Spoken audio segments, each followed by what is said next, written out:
Okay, I think that I have it going on YouTube as well. And so now I just have to do the last part of this whole stupid thing. Oh, I need to change back to the Windows computer. All of this. Go back here. Go in here. And go in there. Okay.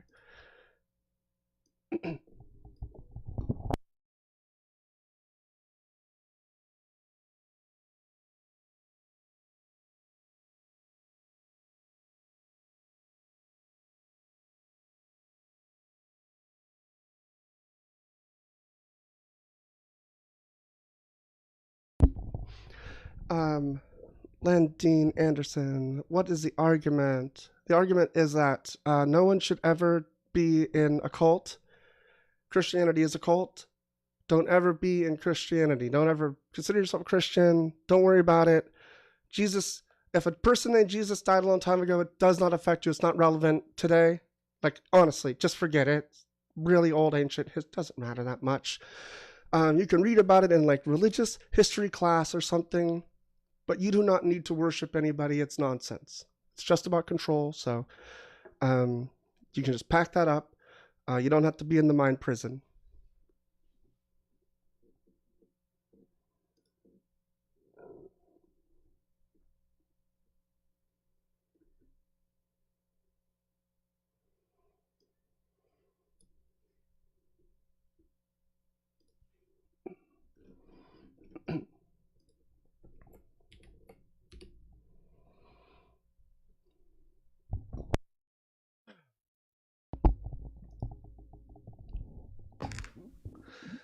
Lucas, welcome up. Are you over 18?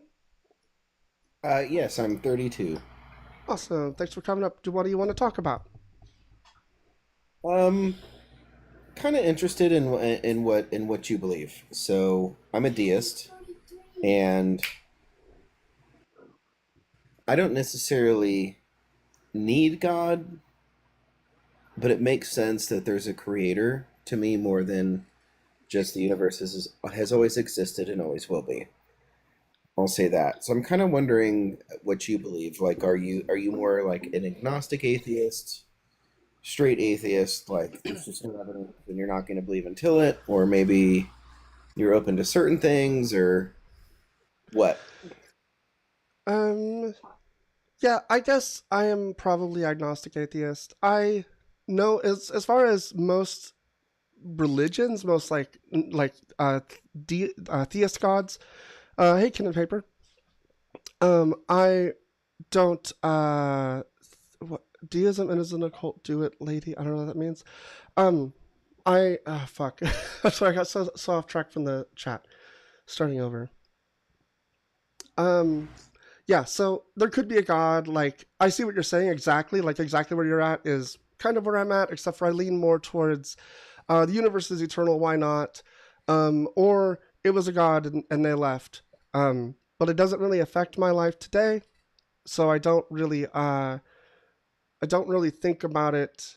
I think about it a lot, I guess, in the context of these lives, these discussions, right? But like, I don't consider it seriously.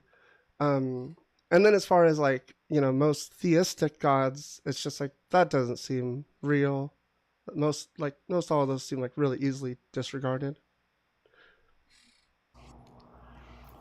Sure. I have many qualms with the Abrahamic religions. I think there's a lot of contradictions. Even the people that follow it don't even know their own scripture, or they kind of cherry pick things. But at the same time, like, I can't really tell somebody who gives me a subjective experience is that that didn't happen, right? And so that's why they believe. But somebody giving me a subjective experience where it's like, this is why I believe in God as an Abrahamic believer versus someone who's like, oh, I follow the Greek gods, a Hellenistic aspect, or some sort of paganism, right? It's such a Mm. broad thing. It's like that doesn't mean any difference to me, right? It's a subjective experience for you to explain something. And when I got into religion and I did a deep dive, it's not like I could tell you all the aspects of where the Mormons differ, or the Latter-day Saints differ, or this and that. But I've read like the King James New Testament, the Old Testament, the Torah, the Quran, gone into paganism, Hinduism, and all this other stuff, right?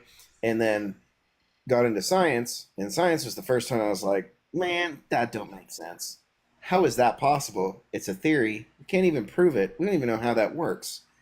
Maybe there's a creator, but I wouldn't be upset if I was wrong, which I think is a major distinction I have amongst other people, right? Is that I would fall 51% on the line of maybe something helped create us, and I'm okay with maybe there's a ton of gods, or maybe an infinite regress, whatever you want to call it. But it makes sense that something created us, even if it's just a super intelligent being. Um, but whoever did it is long and gone now. He doesn't care whatever happens at this point, which is like the main point of deism. So I'll digress there because I'll talk for hours. Well, I do want to give a little bit of pushback because you kind of said like, I kind of looked at these religions and saw no issues, and then I looked at what science was providing, and I didn't understand what a theory was, and so I disregarded it and went towards creationism. That seems like a really bad way to kind of like make a decision, right? Because that's basically appealing to like not appeal to it. It's basically like saying like, well, I don't believe this, so I'm just gonna disregard it. Like I don't think that this is correct, so I'm just going to believe that it's creationism. That's not like a good reason to believe that. Um, like when you said, that well, it's just a theory, and that's something that I hear a lot of people say that haven't actually looked into like what a scientific theory is, which is a collection of facts that are presented as like here is kind of like what we think the story is that we're telling with the facts. Like these are real things that are here, and this is the best explanation of what's happening. And so we have like germ theory. We don't talk about that as just a theory, but some people talk about gravity as just a theory, and that's a little disconcerting. But I would say that I would say like even if I leaned towards like well things were created, I don't know why it would have to be intelligent. Like I don't see any reason for it to be intelligent when it seems like the story that we're seeing unfolding is one of natural just chaos. Well, not chaos, but natural like determined kind of like growth, I guess. Sure. I'm going to take the last point you said because it's the most relevant in my mind right now. Is Yeah, that sure. you would have to be, I would say, extremely intelligent or somebody to like birth a universe. Let me just say a solar system or a galaxy, right? Which is the main point of. Hold on, let me refocus. Let's say somebody could be the birth of a galaxy, right? I made the Milky Way. Slap, boom.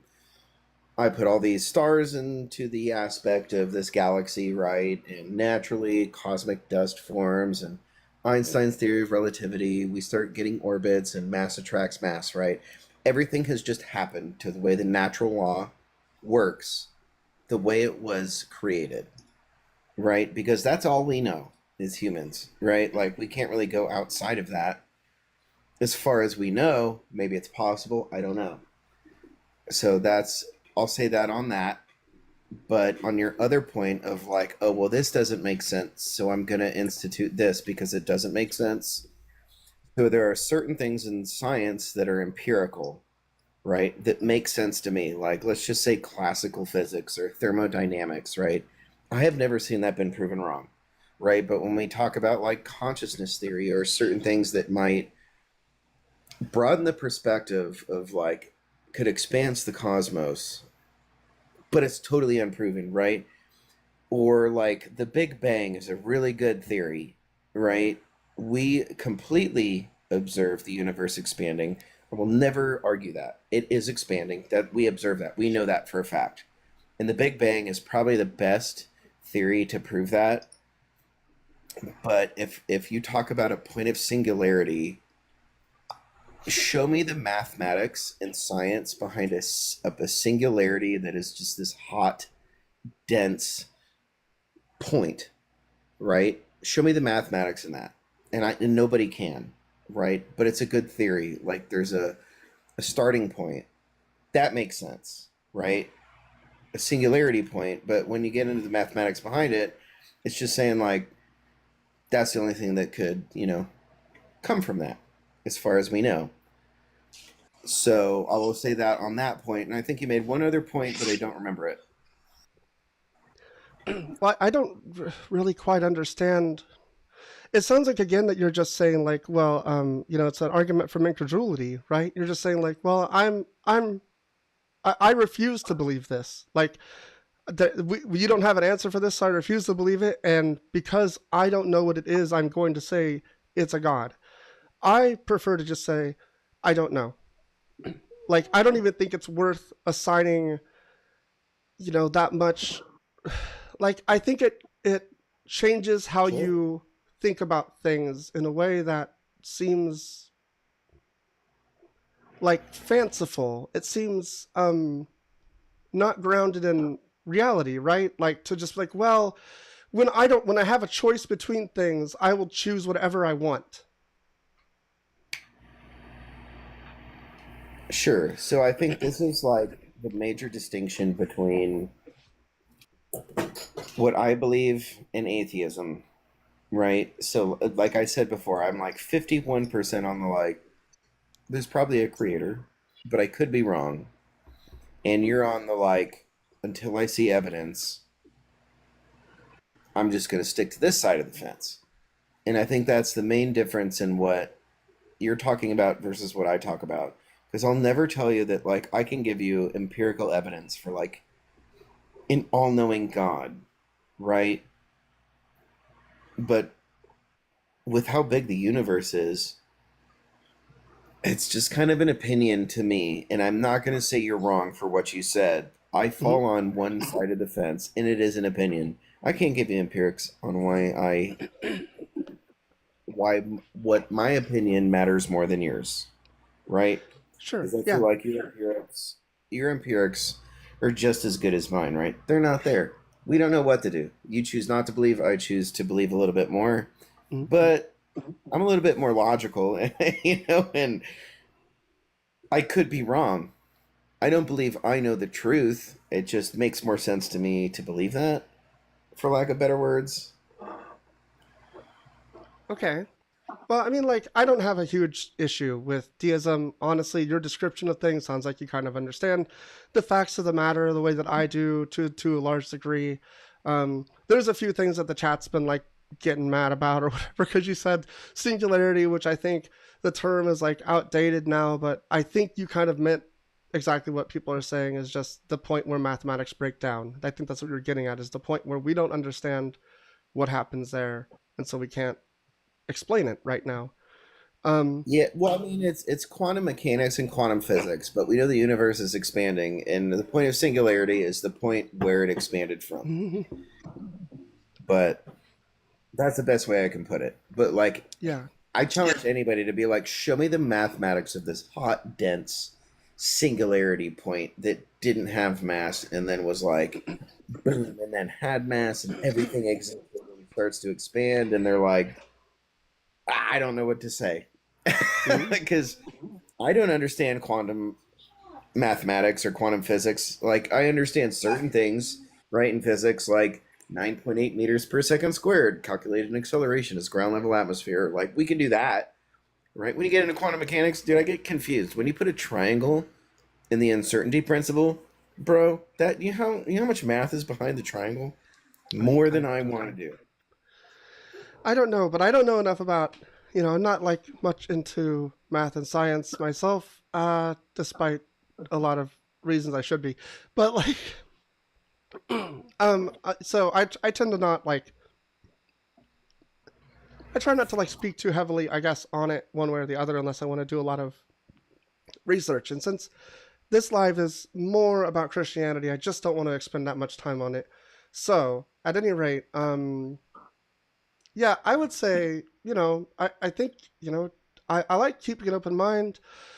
But earlier you said there was something you said in particular that sounded very like, it's the only thing that I think I'm like, oh, this gives me like a small flag, which is like, how do I put it? So talking about people's experiences, right? Not wanting to discount experiences.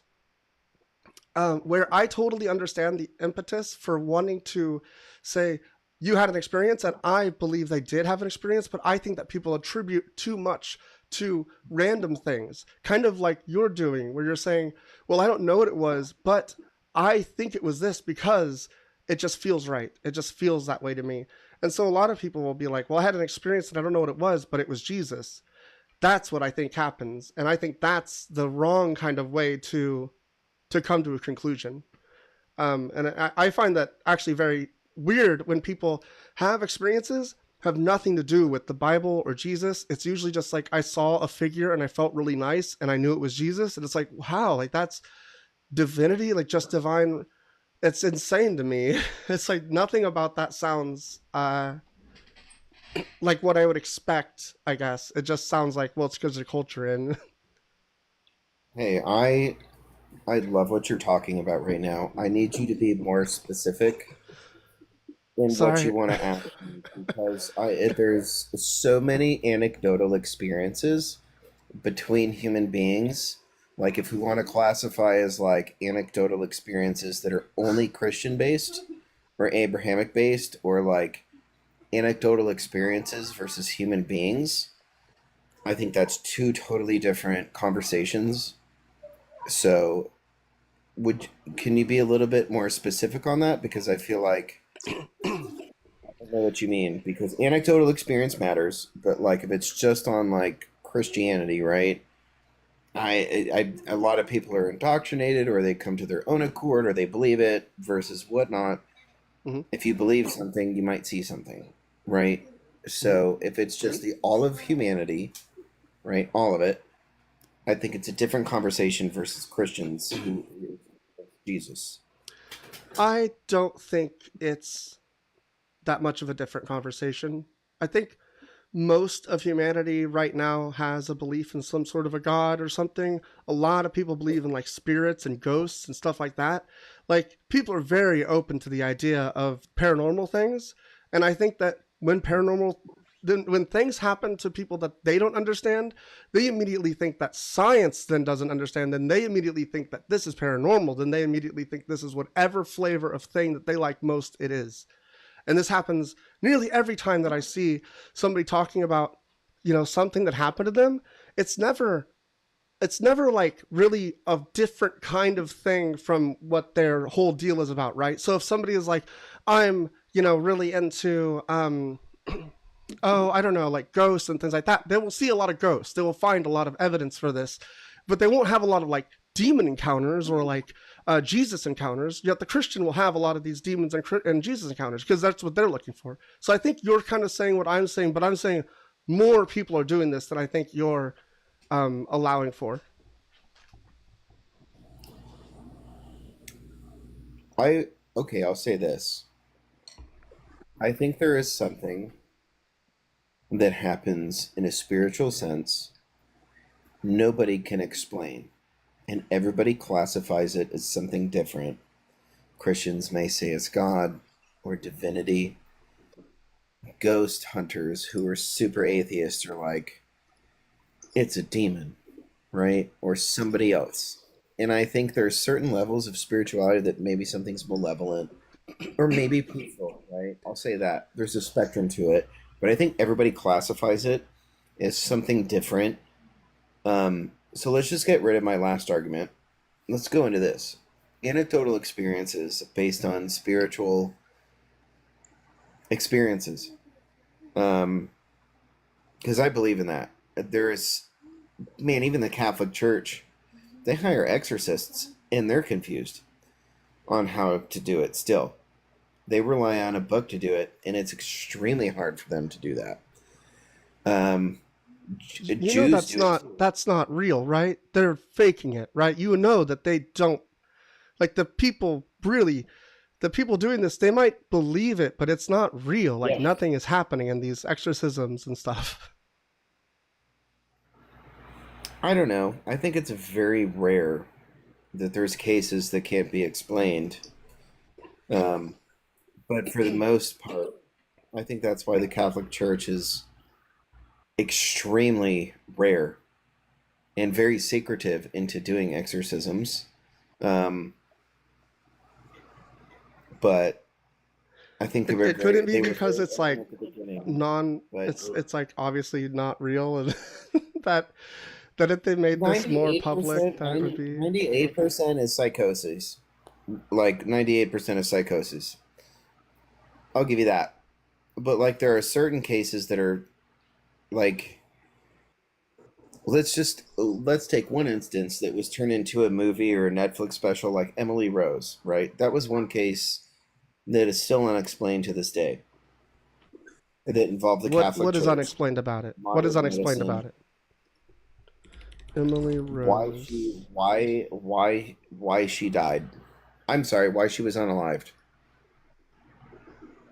Exorcism Emily Rose. It was a movie. You're going to see the Netflix stuff too, but get into the Catholic Church's um, introduction, and the Catholics were there, doctors were there, everything else. She had water. She drank water. They talk about dehydration and all this other stuff. Everything she needed was adhered to her. Okay, so the Exorcism of Emily Rose, the movie. Let's see if I can find out more about the background behind it. Yeah, don't do the movie. It's Don't do the loosely movie. inspired. I understand. I understand. The story is loosely inspired by the real life case of Annalise Michel. Anna Elizabeth Michel, uh, German woman, underwent 67 Catholic exorcism rites during the year before her death. She died of malnutrition, which her parents and the priest who performed the exorcism were convicted of negligent homicide. She was diagnosed with epileptic psychosis, temporal lobe epilepsy, and manic depression, bipolar disorder, and had a history of psychiatric treatment that proved ineffective. Let's see, she was 16. She had a Yep. seizure, diagnosed with psychosis. Time she was 20, she had become intolerant of various religious objects, began to hear voices. Okay.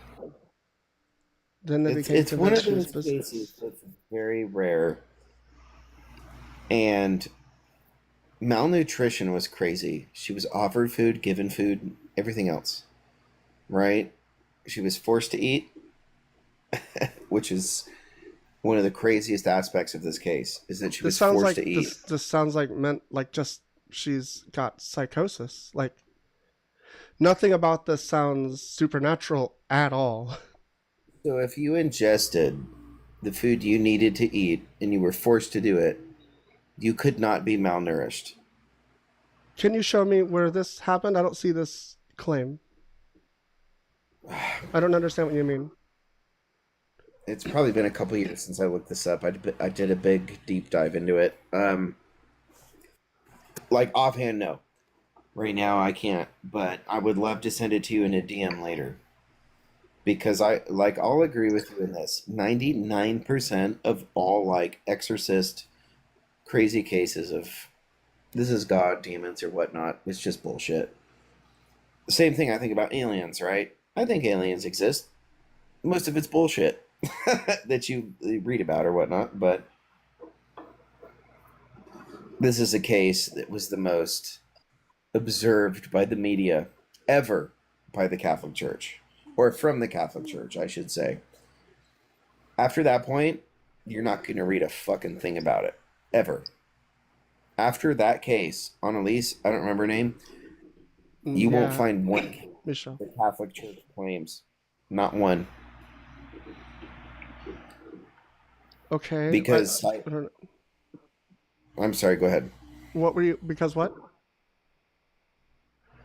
I was just saying that was the most public case from the Catholic Church in terms of exorcism. And you had psychiatrists, um, or therapists, or whatever they're called, who made claims of this psychopathy, right? That is the most Hmm. broad term ever. And it was like, this could mean any number of things, and everything stems from that, and that's why she unalived. And the church said, oh, it was spiritual, and any number of reasons of that was why she unalived. It's two different aspects. Nobody can classify anything. Not. Well, I think that it's insane to believe that it's demon possession. It seems obviously not. Your claim that she was force fed, I don't think that's shown here. I see that she refused food at the near the end of her life. Let me see if I can find. There's like a link to that. I was wondering if it said. I mean, Oh, it's in a there's book, I intravenous think. nutrients you can introduce as well. Sorry, what? Intravenous nutrients as well. Sure, yeah. It's from what I'm reading on Wikipedia, she refused food, which I think is like somebody's right to do, probably. I don't know that you can force somebody to take food. So I don't know. Look, it's been nice talking, but I think like what I want to talk about is with probably more people talking about actually about Christianity, the verses in it, and the way that it controls people. So this is an interesting deep dive. I'll probably look into this like a slight bit more. You don't really need to send me anything because I'll probably just look into this when I look at the tab again.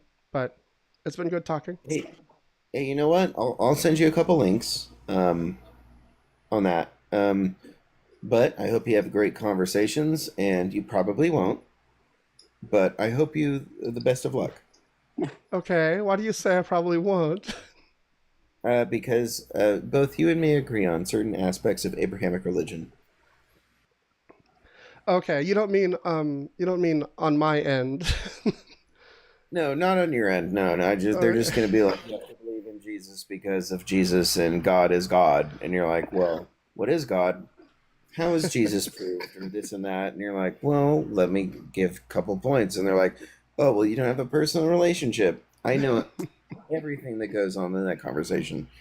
But I hope you have a great night, my friend. But I would, you know what? Seriously, like, I would love to have a good 2 hours where we can talk No, about this. I don't know about that. I appreciate your interest. It just doesn't interest me that much. Like, yeah, I got tired of being disappointed in paranormal stuff. So I stopped caring about it. Did you watch Ghost Adventures? I don't know what that is. Okay, his name's Nick. He's super attractive. I'm not even gay, and I know he's attractive, right? And he's like, Mm, "Oh my gosh, the ghosts are doing something to me," and I'm like, "Dude, you just opened the curtains. Relax, bro." But you know what? Have a good night, my friend. I know I'm just holding you up. I apologize. all right, Talk well, to have a the good night. people. Yes, my friend. Have a good night. All right, see you.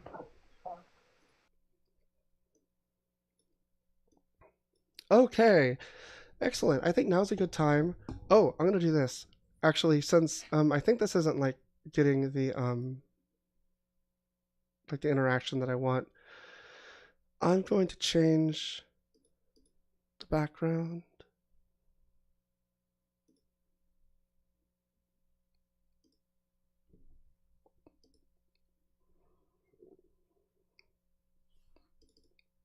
First, I'm gonna do this.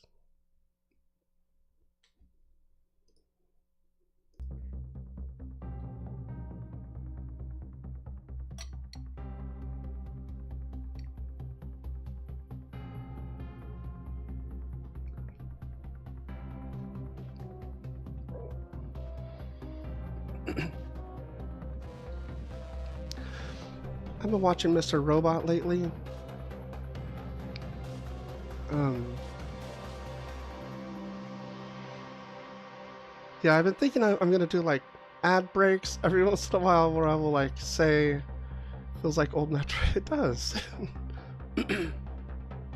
I just found like a free, what do you call it? Oh, I got like the Tiny Dining achieved. That's pretty cool. Wow, 50 of them. Thank you, Crystallized and Giuseppe. Set up new goal. Let's just do 100 of these roses.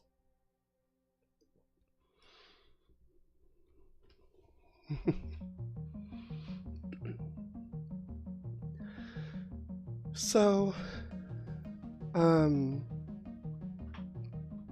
yeah, I'm gonna change the background again.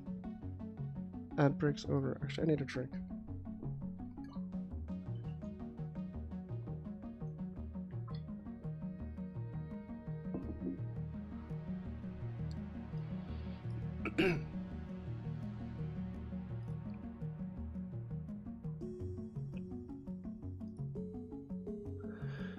Okay.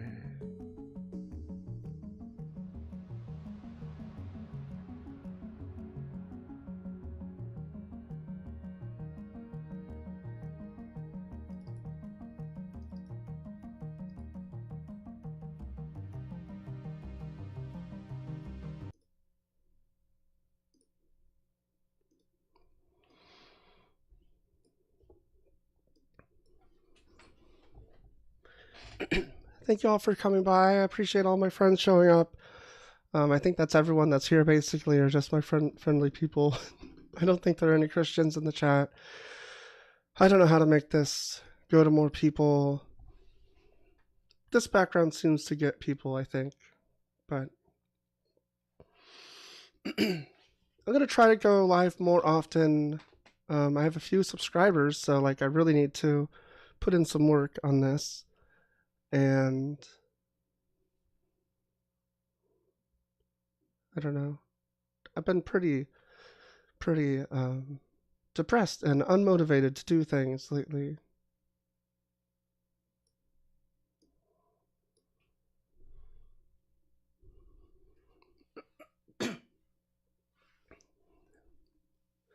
Thank you. Is it pronounced albino or albino? Because I've always heard it pronounced one way, but I heard somebody else say something else. What would premise one of your argument be? Premise one: Christianity makes no sense. That's the conclusion. I know. 1 second. I have to pin this apparently. Let's see. Usually the argument will be something like, God wants a relationship with us, and yet he orchestrated the downfall of man. Like it makes no sense. Like it's just flat out nonsense story that doesn't actually solve anything.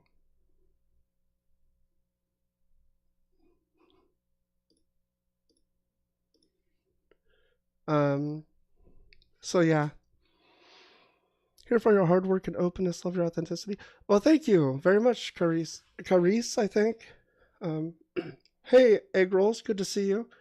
Yeah, I appreciate what you said about authenticity. I'm trying to be authentic. I've been thinking about actually when I get enough viewers around, every once in a while, I want to do one of those ad breaks and kind of like go over,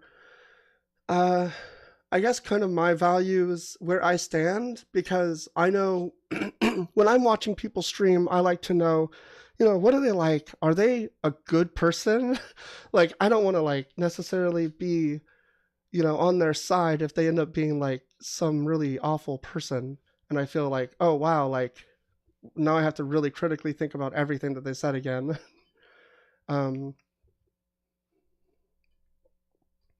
Try to make it into a phone call 1 times with James, please.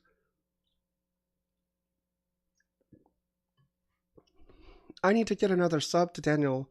Last night somebody was just like handing them out, but I thought that I had it until it got to the end, and then it was like, we're going to sub only, and I'm like, oh, I don't have that. I guess I don't have that right now.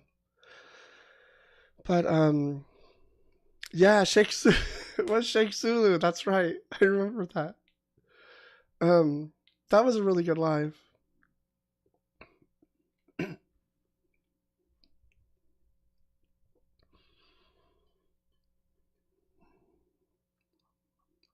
So one of the things that I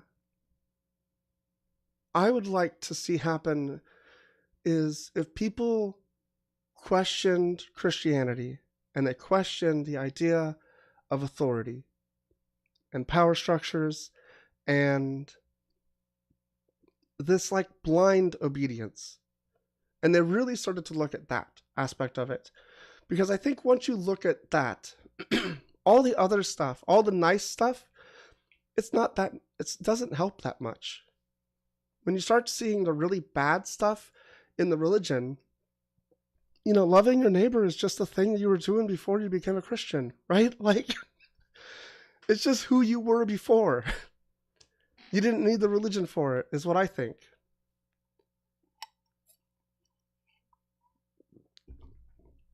You needed the religion to tell you that you were fucking broken. That's bad. That, like, the reason you have to love your neighbor is because they're broken and all this stuff, right?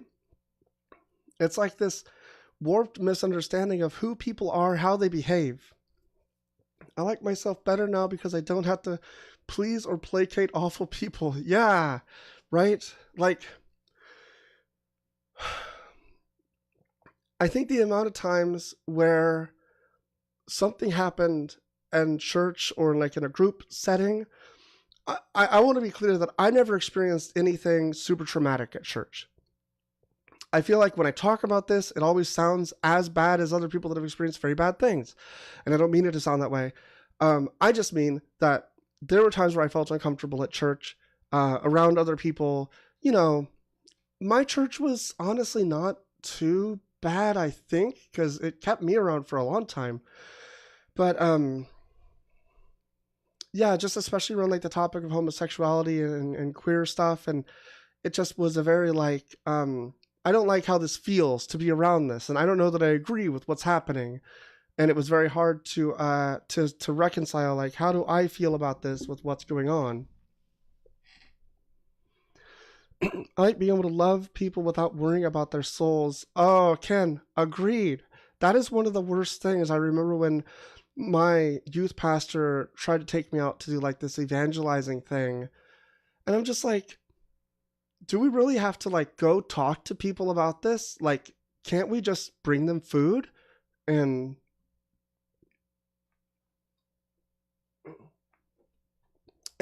we had done that at another point too, is we had done like a food drive thing, but they always wanted to pray with everybody, and it made everybody feel weird.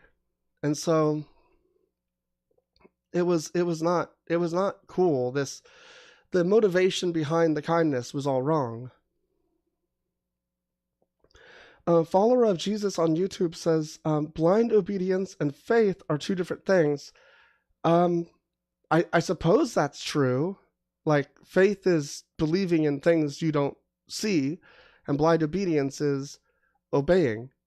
I would say that y'all do both. I don't know why there would be a distinction needed to be made.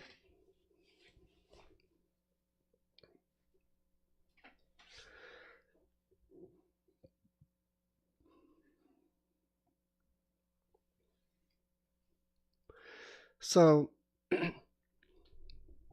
read the Quran. Why would I ever do that? That sounds like such a waste of time. I have so many books that I want to read, and that is not anywhere in the stack.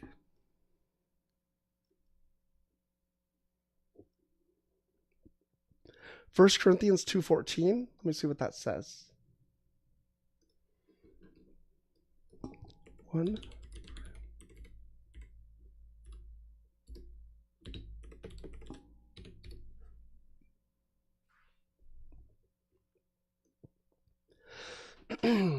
Those who are unspiritual do not receive the gifts of God's Spirit, for they are foolishness to them. They are unable to understand them because they are spiritually discerned. Yes, this goes very well along with the mind prison aspect of Christianity, right? Where you just have to say, well, you just don't get it. Like, you just don't see it how I do. I'm special. I have God's Spirit. And so all of the things you say are problems aren't problems. And I just believe hard and cope. And like, it's a very weird way to live your life, to say, well, you just don't get it, see? In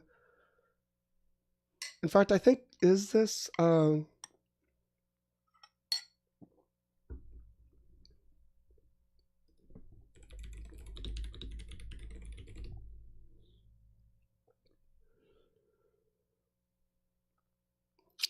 Oh no, that's not it.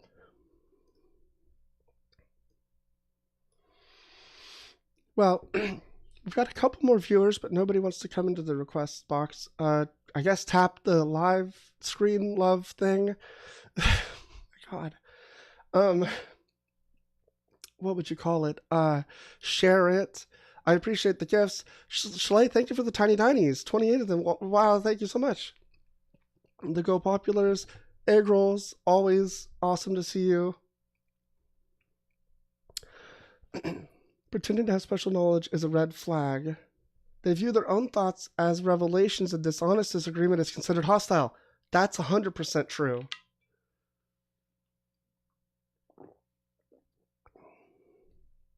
One of the things that I'm like really curious about is how discernment works. I can come up and sit to see if it helps at all. Sure, we could try that, Shley. That'd be fine.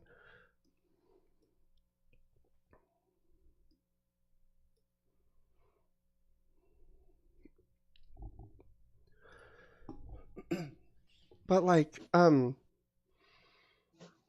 hey Shley, how you doing? Hi, I'm doing good. I'm being a little quiet because my family went to bed. I'm Oh, trying to okay. paint my nails. Okay. How are you? Um, yeah. So, what was I talking about? View their own thoughts as revelations. Oh, yeah. Discernment. Like, I don't understand how people, how did they discern that their discernment is correct? Like, I don't know if they're, keeping tabs of the things that come right or wrong or whatever. I feel like they're not really probably doing that very often. What is your age and what God do you believe in? I'm 38 in a month,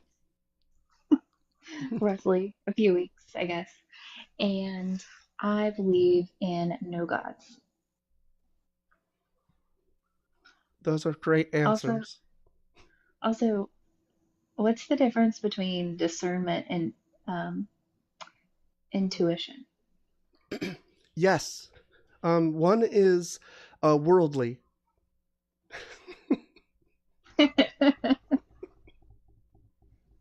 Ooh, my favorite.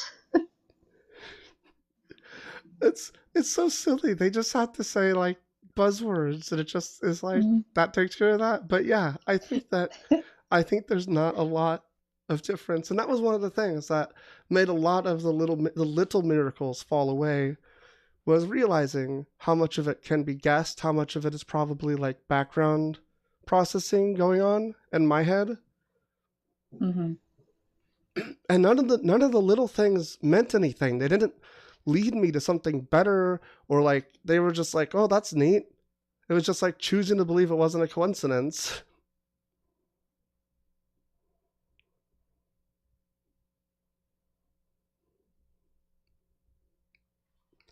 The small still voice in their heart tells them so.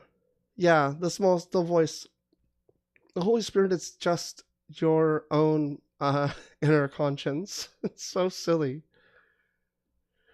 All of these things seem like they are um it would make sense for people to believe this strongly like 200 years ago, or like like, but today feels like some of these things you really should not be so easily persuaded on.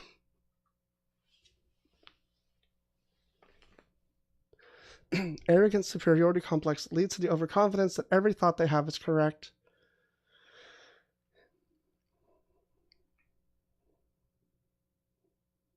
Intuition is what you actually feel. Discernment is when you lie to yourself to feel better.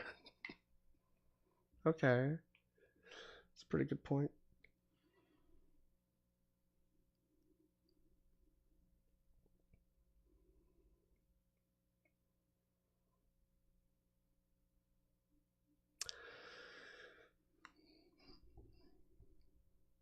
Hmm. I need songs and things. I need like a gimmick or whatever that stuff that Joel does, and Mezzo, I don't know how they have gimmicks. Oh, I could sing for you if we all want to have a good cry. I really like April's comment because, like, imagine thinking that every thought you have is. Oh man, I can't imagine that at this point in my life. There was a time where I did think I was correct, absolutely, all the time. I was probably about 16. I feel like I have never ever felt that, and I've always had people talk about this, and I'm like like as a kid, adults would always be talking about how kids think they know everything. And I think to some degree, I was less knowledgeable of what I didn't know, maybe.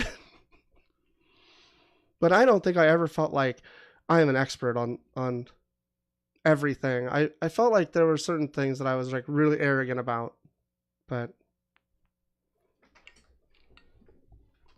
maybe I'm taking that too literally. Get a shark onesie, chomp the runners.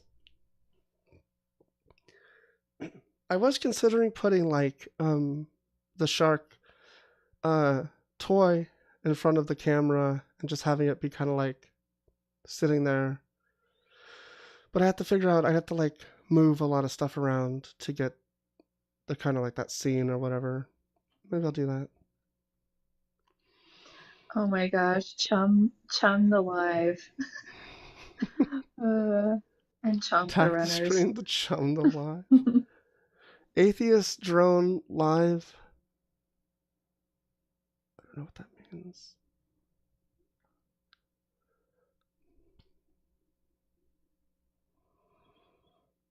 Schley, do you think that Christianity makes sense? Oh, I've got a guest. All I had to do was that. I should have done that a long time ago. What is are you over 18 and are you a Christian? Yes and yes. Awesome. What do you want to talk about? I don't think none of it makes sense. Not just Christianity, but anything. Anything we've ever been told. Anything we've ever been manipulated to believe is the truth. How do we know? Who has the power to form the world? The curriculum, the what powers that be? I see that was rhetorical. Wait, so you don't think that Christianity makes sense, but you are a Christian? No, I think Christianity makes sense. But I mean, I'm just saying, if you really look at anything, I mean, I can stand from the outside of Christianity and say, yeah, that don't make sense. But I can stand outside from everything else and say, yeah, that don't make sense either. Just stay agnostic to the things that don't make sense. There's no reason to take a position on things that you can't understand. You can take position on things that you are convinced of yourself, or that you experience, or that how you personally view the world in your experience. Right, but you were talking about how everything doesn't make sense. Just don't take a position on the things that don't make sense. But it sounds like you have a position on Christianity and that it does not make sense. Can you make Christianity make sense to me? Yeah, sure. I can do my best. Okay. Well, I'm here for it. The universe, the reality that we live in, is a conscious being that is alive. And one day, this experience is going to end, whether that's, whether you believe in reincarnation or not. The experience is going to end. What happens to the consciousness, and where does it go? Is it around? Does it dissipate? But it's energy. Energy can't be created nor destroyed. It goes everywhere. So what happens when the electricity of the universe decides to cease? Are you asking me, or is that rhetorical too? You asked a lot of questions, but most of them seemed rhetorical. That last one was for you. Well, you said a lot of things that aren't true, though, or that I don't believe, or that I don't think there's proof for. I think probably the biggest one that we're gonna like end up stuck on is consciousness. So you said, when you die, what happens to consciousness? Well, I think that consciousness is actually just a byproduct of other processes. And those other processes stop, the consciousness dissipates. It's just gone. It's not as if it exists materially. It exists in a state in your own mind from the things happening in your mind. And when those things stop, that byproduct ceases to happen. Okay, that could be a fact. But we all have an energy to us. The trees, the rocks, us, all the materials in the world. That energy goes somewhere when the body is no longer alive. Where does the energy go? Well, when you say energy, I think, again, you're talking about something as if it's like this physical thing.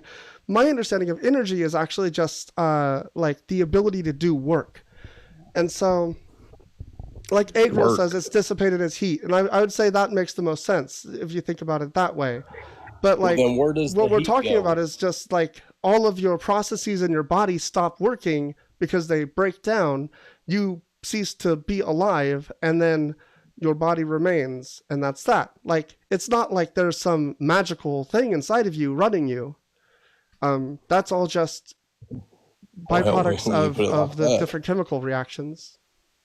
Sorry, what was that? Nah, nothing. The way you worded that I thought was funny. Sorry. No disrespect. Okay. Just I have my own didn't hear sense you. of humor. It's good. I didn't even hear you. Yeah, I mean, I don't disagree with you, but I mean, for me, Christianity was, I've always searched for a creator outside of religions. Like, I've always felt that was a thing. I guess I found my thing in Christianity amongst the rest of the world. I like it the best. I hold to that. Well, why do you like it the best? Because it's the only religion where the God you worship lives within you. I don't know that that's true. It is. How many religions have gods living inside of you? Several religions incorporate the concept of divine presence residing within individuals, specific interpretations. Hinduism, for example, often speaks of the Atman, a spark of divine Brahman within each person. So, yeah, I don't think that's true about Christianity. Well, then I guess Google holds me at a loss. Why? But regardless, I find that really weird, though, right? Like, you feel very strongly that that's true. You took that as yes. your position as to like why you want this. It's false, and you're just like, oh well, I don't understand this. I don't understand your position on this. Because, brother, I can't explain to you my experience with this. You can only see. Can you call me like sister or something? It's not like brother's not quite accurate. Oh, okay. Excuse me. I'm sorry. It's fine. I know my voice is getting worn out. It's probably not helping. But anyway. I'm so sorry. I call everyone brother. My wife, my children. It did seem a bit like that too. So I was like not too pressed. But yeah, I wasn't meaning it as in my brethren. I just say brother a lot. I'm sorry. It's kind of like the you know what I'm saying.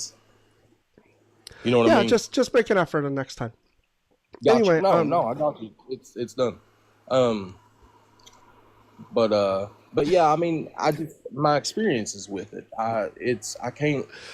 Oh no! Do you have Hulkitis? Do you have Hulkitis? Maybe it's just Hulkitis. Well, I mean, 96, he changed my life.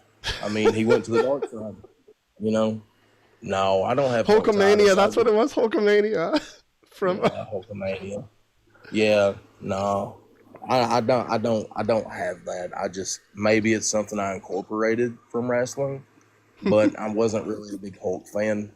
So, anyhow, yeah, that's just I can't take away the experience that I had, nor can I explain it the rational thinking. Okay, but why So, what experience did you have, and how do you know that it's the well, Christian God? because I just specifically called out to Christ Okay. for the first. Like, now understand, I'm in search for the Creator, not Buddha, not Christ, not any other gods. At one time, I was almost Norse pagan, but I think I just like their stories really. But so anyway, I read the four Gospels for the first time, and just shortly after, I had an experience that I'm not comfortable sharing with people on TikTok, or at least Okay. some company. Okay. Um. Hmm. Well. So, I mean, you could just say that it was a chemical, whatever, in my mind, but Hmm.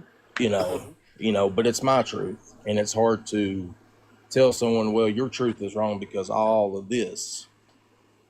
You know what I mean? Well, not really, because I don't believe a God exists, and so like we both exist in the same reality, and like as Mm-hmm. far as I'm aware, and so like your truth Yeah. in this instance has to be the same truth as my truth on this. Like it just has to be. There's no other way for it to exist. And so I would say like your experience exists, and I wouldn't say that like whatever you felt out of that is wrong or bad or whatever. But the thing that I'm not sure about is like, so there are a lot of different explanations usually for any number of experiences, right? And I think this is where most experiences break down, is that they're just not very good at like being able to be replicated, and like they're never replicable, and then like being able to like actually pin them to something real. So for instance, uh most experiences with like they seem like they are culturally influenced. They seem like they're influenced by like other things that you already previously believe, or things you recently read, or some experience you're having in life. And then like even if there are gods, say that there are gods, there could be this trickster god that is fucking people There he over is. with this religion. Christianity makes no sense, and there's like this evil god that's like, all I got to do is wait for these people to cry out to somebody, and then I just say, hey, it's actually me, it's Jesus. Or I say, hey, it's actually me, it's Allah, or whatever, right? And like maybe they're all of these gods and they're all evil. Like it's weird to just kind of go like, well, I think that the experience I had actually links directly into, boom, exactly what everyone already says in the religion. Well, Um, you have to. Well, what you would have to understand is when I called out to Christ, I was Norse pagan. I just merely read these books for research purposes. okay. I wasn't in a church, and the experience I had could not be replicated. I don't believe. If it could, it would have to. I mean, no, it couldn't be replicated. So we have that. You just have to take my word on it, or I wouldn't feel so boldly about it just by merely reading the pages off of a book Well, or okay. out of a So book. let's say you had the experience and it does point to Hmm. Christianity. Why does Christianity make sense though? Like, why to someone like me that has no experience in this? Why should I think that it's good? I think it's bad. Why do you think it's bad? Mm. Because I think it puts people in kind of like mind prisons, as far as like what they think of themselves, what they think of other people, how they behave, a lot of the ways that they act. Some of it's good, but a lot of it is like shame based. I think A that lot of like, those people. I'm hmm? sorry. Go ahead. No, No, I you was could go go ahead. on. I was going to move to a different thing, so I don't want to like pivot around too much if you want to say I was something. just going to say, those people. I would have to venture to say have not read the full gospel for themselves. Well, They maybe those just people merely have read listen to maybe those teachers. people have read the rest of the Bible for themselves though. Well, maybe they have. If they have, then they would be a lot more better examples of Christianity. No, And no, what? no. And Like I'm do you sorry. get Go what ahead. I'm saying? What I'm saying is that like these concepts are biblical. They're not um They're not things that Christians believe despite what the Bible says. They're things that people believe because of what the Bible says. And I think that they're bad.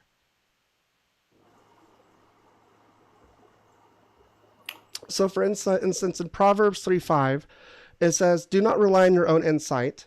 Some versions say, do not rely on your own understanding. Trust in the Lord with all your heart. Do not rely on your own understanding. I think this is just like, don't think for yourself. I think this is a really bad verse, but like it's seen as wisdom. That's crazy to me. I think what it's discussing there is spiritual wisdom, like obtaining spiritual wisdom. You know, you can't discern, like, people who are have like philosophy to them or stuff. Like you can't rely on what your understandings are of the nature of the world that we live in. Like that's what it means. You're saying exactly what I just said, right? You're in a mind prison. You can't think for yourself about this. You have to rely on somebody else. You have to rely on the book or somebody in authority to tell you what you should believe. No, I do not, sir. Or ma'am, I'm sorry.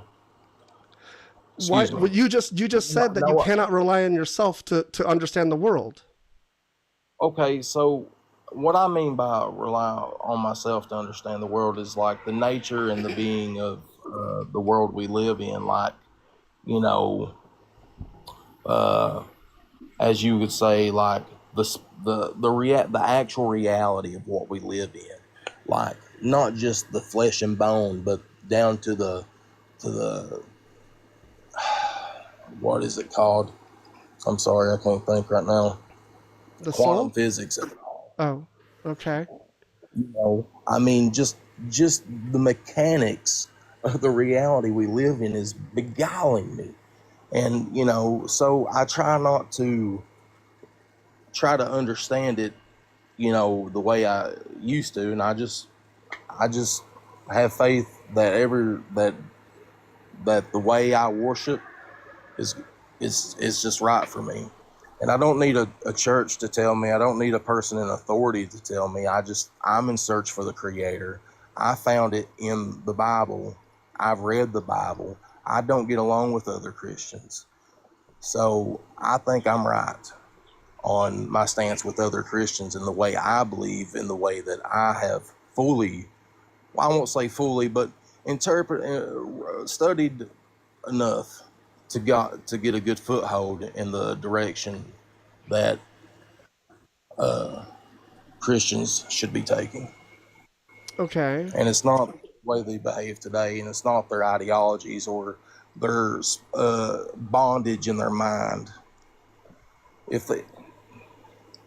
takes a while for a Christian to understand if they're really in search for the truth and they're really in search for, you know, what the Bible says. They wouldn't allow themselves to become in spiritual bondage the way they carry on. But I can't say I'm not guilty of it. Okay, well, you seem to be kind of like rambling about nothing, I think. I am curious, though, because you said a lot of things about, like, other Christians are bad, you're really good, I guess. So you believe in this God, right? You worship this God that endorsed slavery, that commended genocides. Why do you do that? I've never read the Old Testament, so I'm going to have to say that the things I believe in are found in Christ and above. So, do you know that Christ believed himself to be Yahweh, right? And he said to hold fast to the laws of the Old Testament. Well, from what I understand, like the Mosaic Law, I've never studied the Torah, but I understand that if you love God with all your heart and you love thy neighbor as yourself, then all the laws are found on this and all the sayings of the prophets, hanging in the balance of that. So yeah, that's what I go off of. He's saying if you were to follow those, you should theoretically be able to check off the rest of these laws. But your God commanded genocides, right? The person you worship, the being you worship, and like all you can say is, well, I just don't think about that. I don't read about that. It's not my business. That's not the God I know. I just believe whatever I believe. I've just come to, I don't care what God done. You know, that is. I mean, that's the Do you have creator no of dignity? Do reality. you have no self-respect? Yeah, yeah, I do. Why would you Well, not care what you worship, what you devote your life to? well, because I feel like I should. I don't understand. I'm sure, but you know what? You I'm get your sorry. God said like kill babies. You're like, that's fine. When did my God kill the babies? Well, he told the Israelites to kill the babies, right? Oh, so the Israelites killed the babies At your God's command. at what they said was my God's command. Oh, so the book isn't reliable. I don't. That's your words. No, you're implying that. If you believe that what they said is at God's commands, but those aren't God's commands, you're saying it's not reliable. You're saying the book isn't something to be trusted. Well, what I said was I follow Christ, and Christ has led me to where I want to be. Christ has So led you to whatever, apologizing for genocide. Do you think what's going on in Palestine is justified? Do you think that God's commanded it? absolutely not. Well, did you know that Netanyahu thinks that he did? He used the Bible to reinforce it. He used that I don't verse care about what. the I don't care Amalekites. what, man. Do you see? Do I you see see what your that's cult not does to the world? Do you see what your cult does to the my world? The cult. death that your cult brings, it's a death cult. You do realize I'm self-taught. I don't hold to a church. How are you including me with the lot of these people? You believe in Because I it. worship God? You believe in it. People that can be made to believe in absurdities can be made to do atrocities. I don't care that you don't commune with them. Like, I think that you can just as easily be persuaded to do something awful. All that somebody has to do is say, well, the God told me, and here's a verse that says it's good. And you'll say, well, I can't really argue with that. At best, you might step aside. So what in God's word in Mark, Matthew, Luke, and John would command me to do an atrocity? What of God's word would they use to persuade me to do anything? Tell me. So you Can only I believe in say the a thing? gospel? Hmm. Sorry, Shalay, what'd you Yeah. say? I just wanted to say a thing. I think, I mean this respectfully, but it sounds like you're just doing a lot of lazy thinking, and I don't think it's our Uh, responsibility to teach you about the book that you're living your life on. I think maybe you should consider reading the Old Testament and reading more of the Bible. So many of us that are in the chat have read the Bible and it led us to where we are and leaving the religion.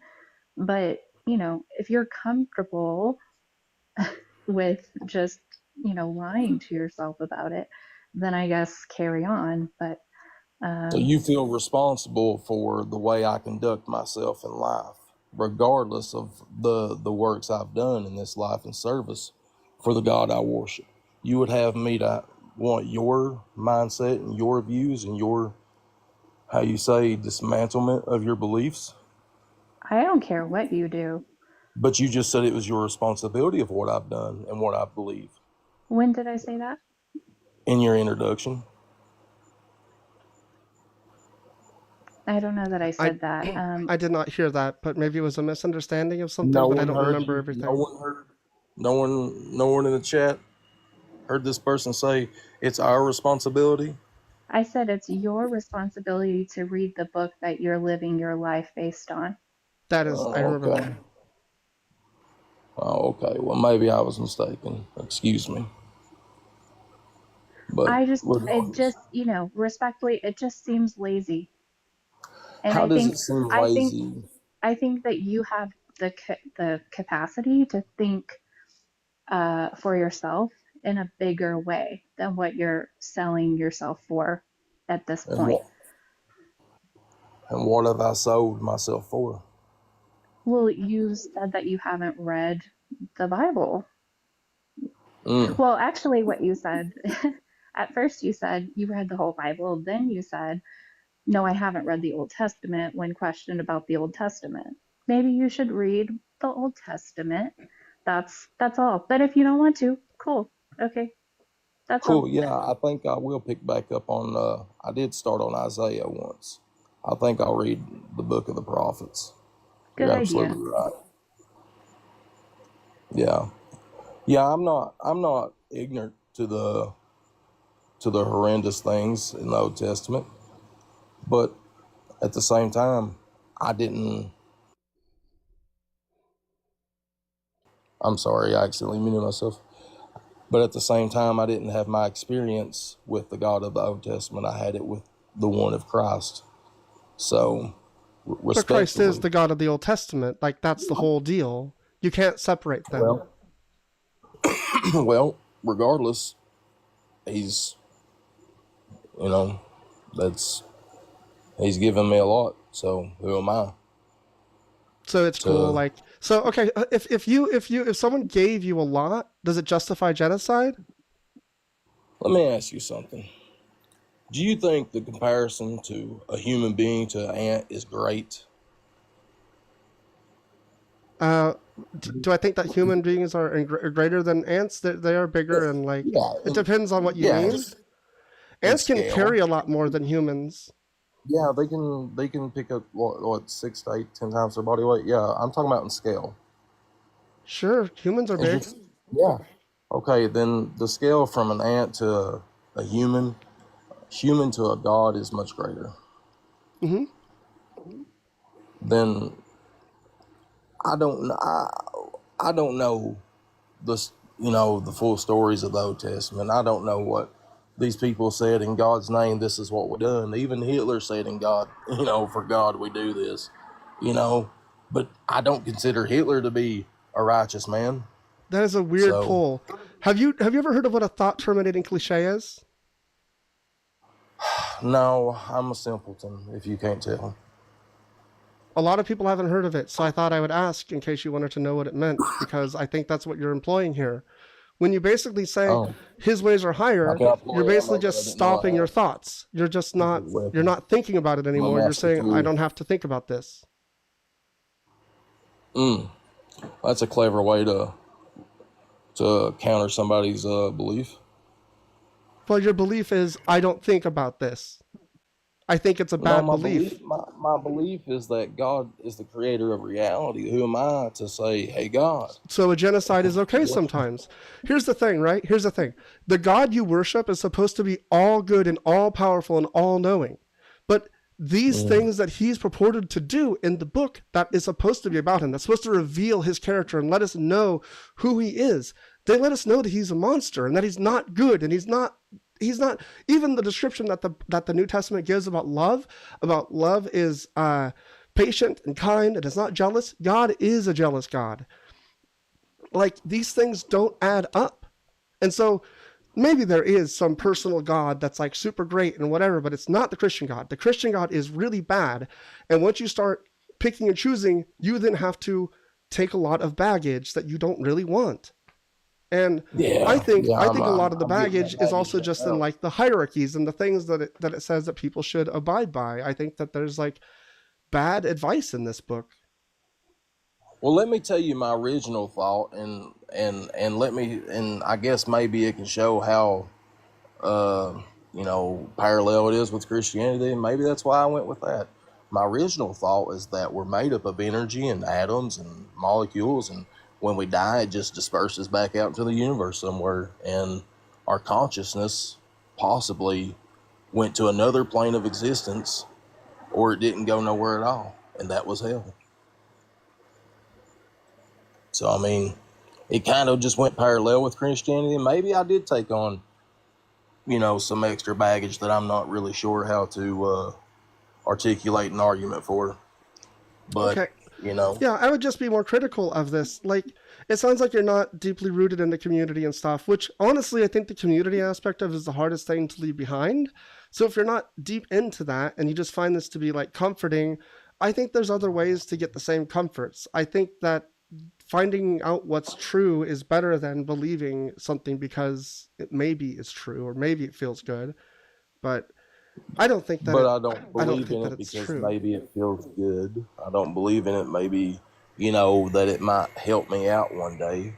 It's just I believe it because I just believe it. It's just a rooted core fact that there is a creator to the reality and that he himself has commanded me in my heart, you know, his laws. And in his laws I follow in my heart. Now I can't speak for Christianity and its history and as a whole, but you know, those words were in the Bible and I feel those words strongly. So If somebody in the like in like a do you know what the I'm trying to think of what it is called, the Onrishikia cult is? There's a cult in Japan. Anyway, I was thinking about like if they said like, well, I just believe in this because I believe in it, wouldn't you be like, sounds like you're brainwashed and in a cult? That's what I think of when you say I just believe this because I believe it. well, you'd have to define what a cult is to me and I could clear up whether I'm in a cult or not. Sure. A system of religious veneration and devotion directed toward a particular figure or object. Like Do Christ. you mean religious as in practicing like traditions like and such? Religious veneration and devotion. So let's see. Veneration is great respect and reverence, and devotion is love, loyalty, or enthusiasm for a person, activity, or cause. So not necessarily rituals. No. Okay. Well, okay. Is there anything else? Or is that it? I mean, there are. Let's see if there's any other. Or you mean like other Yeah, I want to know what variations? other qualifiers there are. Qualify. How you say it? Qualifications. Like are there to be considered a cult? You know that first one. I mean, that could be a lot. You can say anything's a cult in any religious aspect. Mm-hmm. Or is the NBA a cult? The NBA? No, I don't think they have any veneration or devotion towards a particular figure or object. Oh, you don't? What about all the hyper fans of LeBron James and other NBA stars? That doesn't fit the quota of what you just described.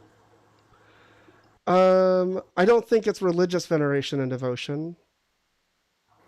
What is? Well, one would have to define what is religion.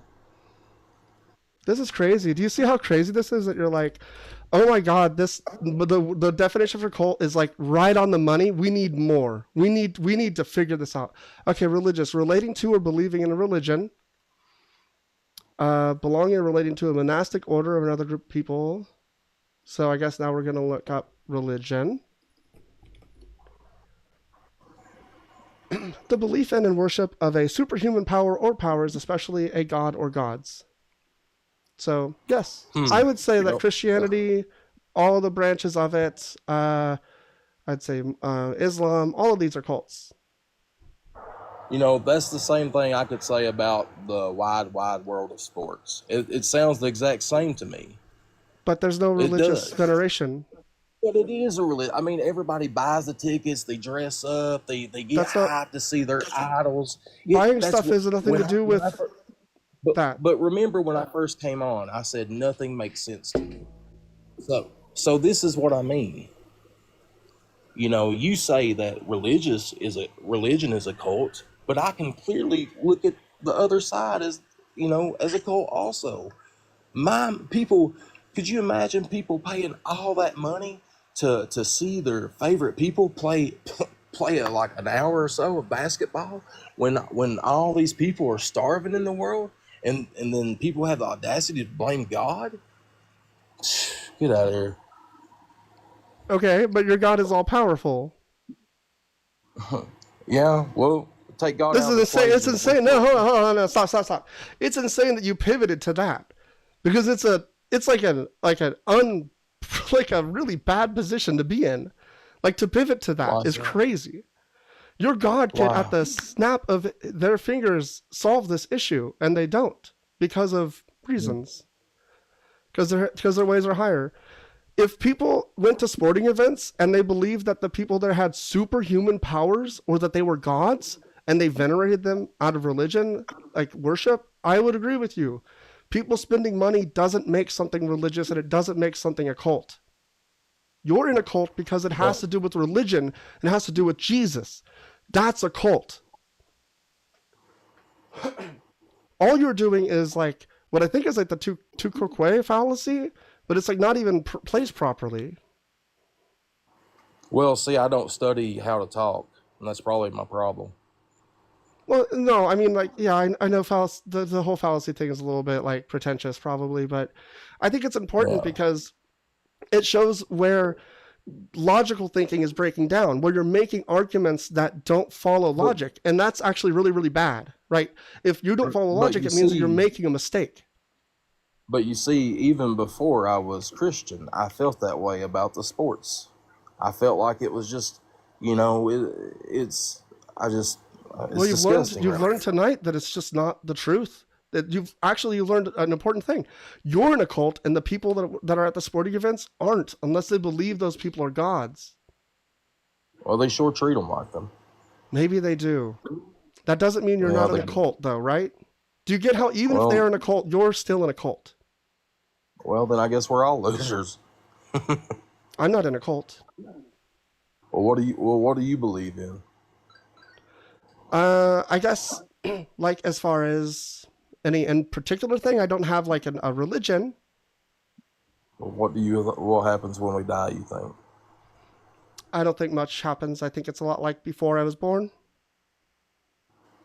Do you remember before you was born? I do not. So you don't think you'll remember your death?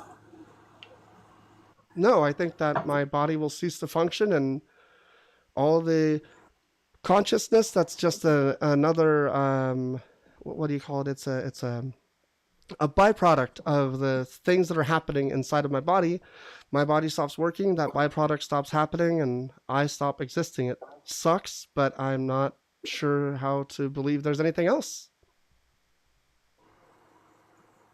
Where does your thoughts come from? Oh, that is a really complicated question. I think that thoughts are another byproduct.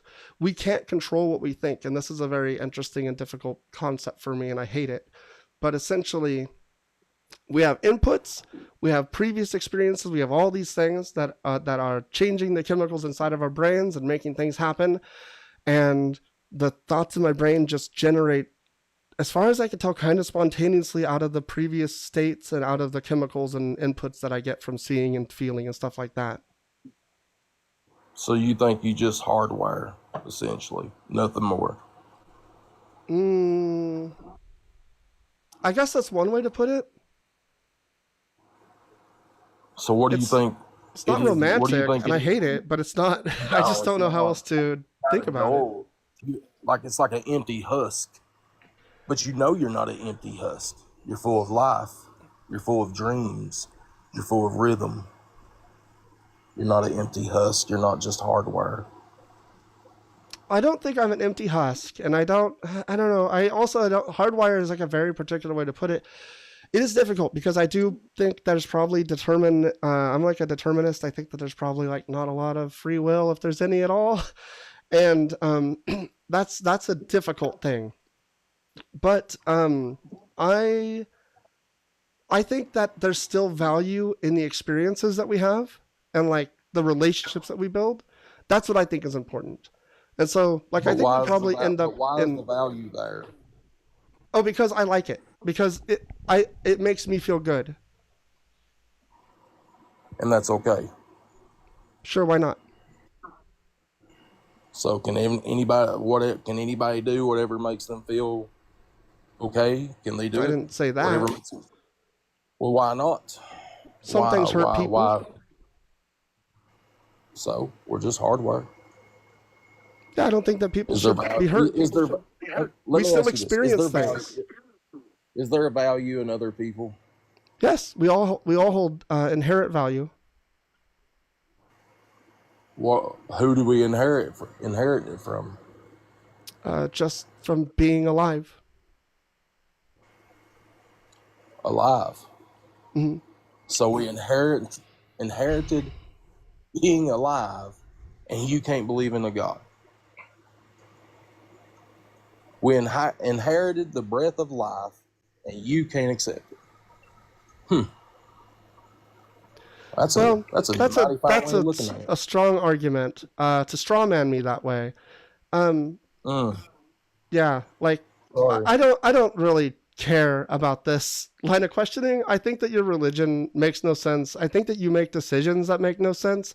And I think at this point you're coping by trying to act like I make no sense. You're trying to flip the table on me and make it seem that I have no reason to do anything. I'm not. It's nonsense. Just You need to stop I'm just dealing. trying to open your eyes. No, you're not trying to open my eyes. You're telling me that I'm an empty husk and that I'm a machine, right? You're telling me that these are the entailments of my beliefs. I'm telling you that my beliefs are that people matter, and that the things I do matter, and that I want to experience good things. I want to experience, like, love. So, like, this is totally this is totally disconnected from the fact that you're in a cult. Like, all you have done is pivot away from the core topic of this discussion to try to reverse it onto me because you're afraid to admit that you're in a cult. I have somebody else in the box. I'm sorry. I have somebody else in the box, so I'd like to move on to them now because it feels like you're just here to try to, like, I don't know. You're trying to, I think, just like eventually get me to, like, question my own sanity or something. I think it's a weird way to go about coming to your own beliefs. I want you to question your being. That's what I want you to question. I want you to question whether you're in a cult. Like, it's a real simple thing to question, and you're not willing to look at it. Okay, even if I discontinued believing in Jesus Christ today, everything I asked you is still true. Everything I said is still true. It doesn't matter. What do you mean?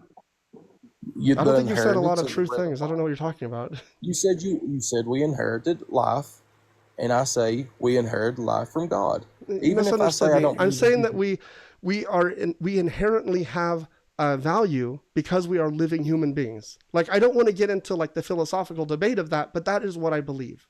And, like, you misconstrued this for your own purposes. You strawmanned my position to try to make your position sound sane. I'm sorry. I am tired of this. The strawmanning and the pivoting is just insane. Y'all need to figure out how to have a discussion, how to be honest with people. You're in a cult. It's time to leave it. Hello, Zach. Are you over 18 and are you a Christian? Wait, one more time? Are you over 18 and are you a Christian? Yeah. Awesome. What do you want to talk about? I was kind of like, what do you mean Christianity makes no sense? Like, what doesn't make sense to you? Do you believe that God desires nothing more than for us to have a close relationship with him? Yeah, I mean, in a sense, I think, he made us with a purpose, and the purpose was, kind of for us to have life and love him, for him to love us. Okay. So the whole purpose is relationship with God. Huh? Our whole purpose is relationship with God? You could look at it that way. I don't really. Well, I guess I want to make sure that I understand your position on this clearly. So, like, does God want a relationship with us more than not want a relationship with us? I guess, is that his desire? Yeah. He definitely he doesn't want anyone to not, Yeah, he desires that none Because he should loves perish, I everybody, think is the verse. Huh? He desires that none should perish, I think is one of the verses. Yeah, no, like he didn't create us with the intention for us to not be with him. Okay. Because so originally we weren't supposed to die. Why did he put that tree of the knowledge of good and evil in the garden? As a choice, I think. Oh, wait, I don't know, I have another question between that. I went too soon. Does God know everything, including everything that will happen? Yeah, he's all knowing. Okay, so why did he put the tree in the garden? I don't know. You can assume that it was to give Adam and Eve a choice of, but I really don't know. He knew the choice they'd make, right? Yeah, but if he does, I don't. I think if he doesn't put that tree in there, then they don't. Then they only have the option to choose him. The thing he desires. Huh? The thing he desires is for them That to makes have you a a relationship robot, with though. him. If you only have one Why- option to choose, Wait, that makes no, you a hold on. robot. No, they have the choice of everything else there. He just has to not put the tree, right? Like it's not like he's not even taking anything away. He's just not putting the thing in there that screws everything up. The one thing that he knows will cause him to lose the thing he desires. It doesn't make any sense. I mean, I don't know why he, obviously, because I'm not God. I don't know why he put the tree there, but I understand where you're coming from. Well, that's why I think it doesn't make sense. Is that like the whole the whole thing is predicated on this idea of the fall of man, but the whole thing is really just to show you how you need to obey. It has nothing to do with the intricacies of it or like the story itself. If you take the story literally or even metaphorically, it's really bad. It's like, this doesn't make sense. The God doesn't do things that make sense. But when you see it as a metaphor for like, this is just about obedience, then you go like, oh, well, this is also bad. Like, I don't like that. And so you can throw that away for that reason. But I think that, if you go to what is written in there, it just doesn't make sense that this God that knows everything, can do anything, wants to be close to us, would be like, well, I'm going to set this trap up that I know they will fall into so that I can punish them so that they can eventually choose me again. It just doesn't really make sense. Well, yeah, no, I see where you're coming from, but if he doesn't put the tree up, I don't think they have an option to kind of choose anything else. Kind of they don't really know another way of living. Yeah, but I completely understand where you're coming from. I haven't thought of it that way, but it doesn't, take my belief anywhere. Yeah. Well, like, what about how Jesus's sacrifice isn't a sacrifice and it's not necessary? It's entirely contrived. The God can do whatever he wants, and he chooses to kill himself as his own son, to not even stay dead. None of this has any impact on reality or your life, and yet it's supposed to be the most meaningful thing that has ever happened. I think that doesn't make any sense. Yeah, so the miracle, I guess, of Christianity is, the resurrection. And the whole point of it was, you already know, I'm pretty sure you've heard it before, to die for all of our sins, so that we can, choose him without having to go through these, what's the word I'm looking for? Because like in the Old Testament, you had to do so many, like you had to sacrifice stuff to, Right. get your sins removed. So, and Well, obviously why did you have to do that? Why did you have to do any of this? Why was any of this I don't necessary? know. I'm not God. I didn't put the laws in place. Well, that's the I second. don't That's know the why. second. I'm not God. How many times in your life do you have to run into like, I'm just gonna not think about this? Well, it's not that I'm not thinking about it. It's just the fact that I don't know why God did things, but because he's so much more knowing than I am, who am I to be like, oh, God How do you is know wrong he's so for much that? more knowing than you? He sounds like he doesn't know anything. Every time I ask Because you a he's all know. He question, knows exactly what's you going say, to happen. I don't in know. life. God knows, but like, God doesn't seem to know. God most definitely knows. Does God know what rabbits do? Does he know that they don't chew their own cud? Does he know Because what in- rabbits do? In the book, it says that rabbits chew cud, but rabbits don't chew cud. I don't even know what cud is. It's essentially when you have, I think it's when you have two stomachs and you regurgitate and then you eat it again. Cows do it. And so there are laws against eating animals that do this, and rabbits don't do this, but it says that they and rock badgers do. And it's just wrong. It's just like not true. Where does it say that? Just so I can have it in front of me. Sure. Rabbits chew cud Bible. Leviticus 11:6. Let me see if I can find this.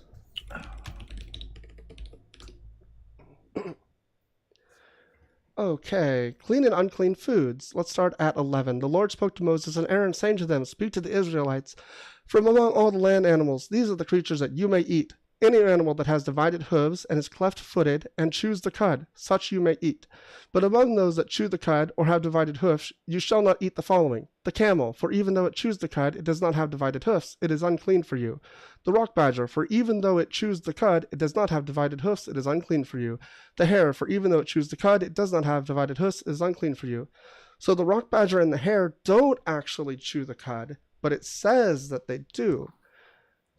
And you were in Numbers, did you say? This is Leviticus 11.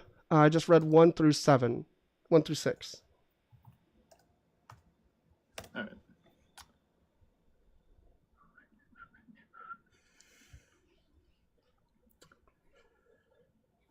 Of course, it's gonna take forever to load. Hopefully.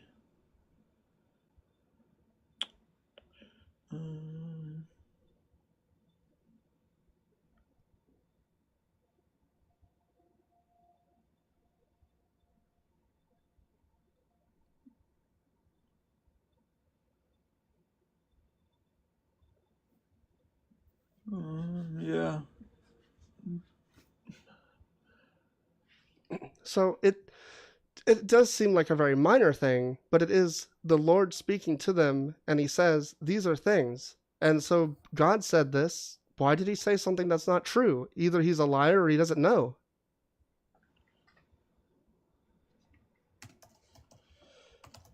Yeah, no, I mean, I would love to, kind of explain it to you, but I haven't, when I'm reading Leviticus, since most of the laws technically don't apply, I don't really feel like my mind goes other places.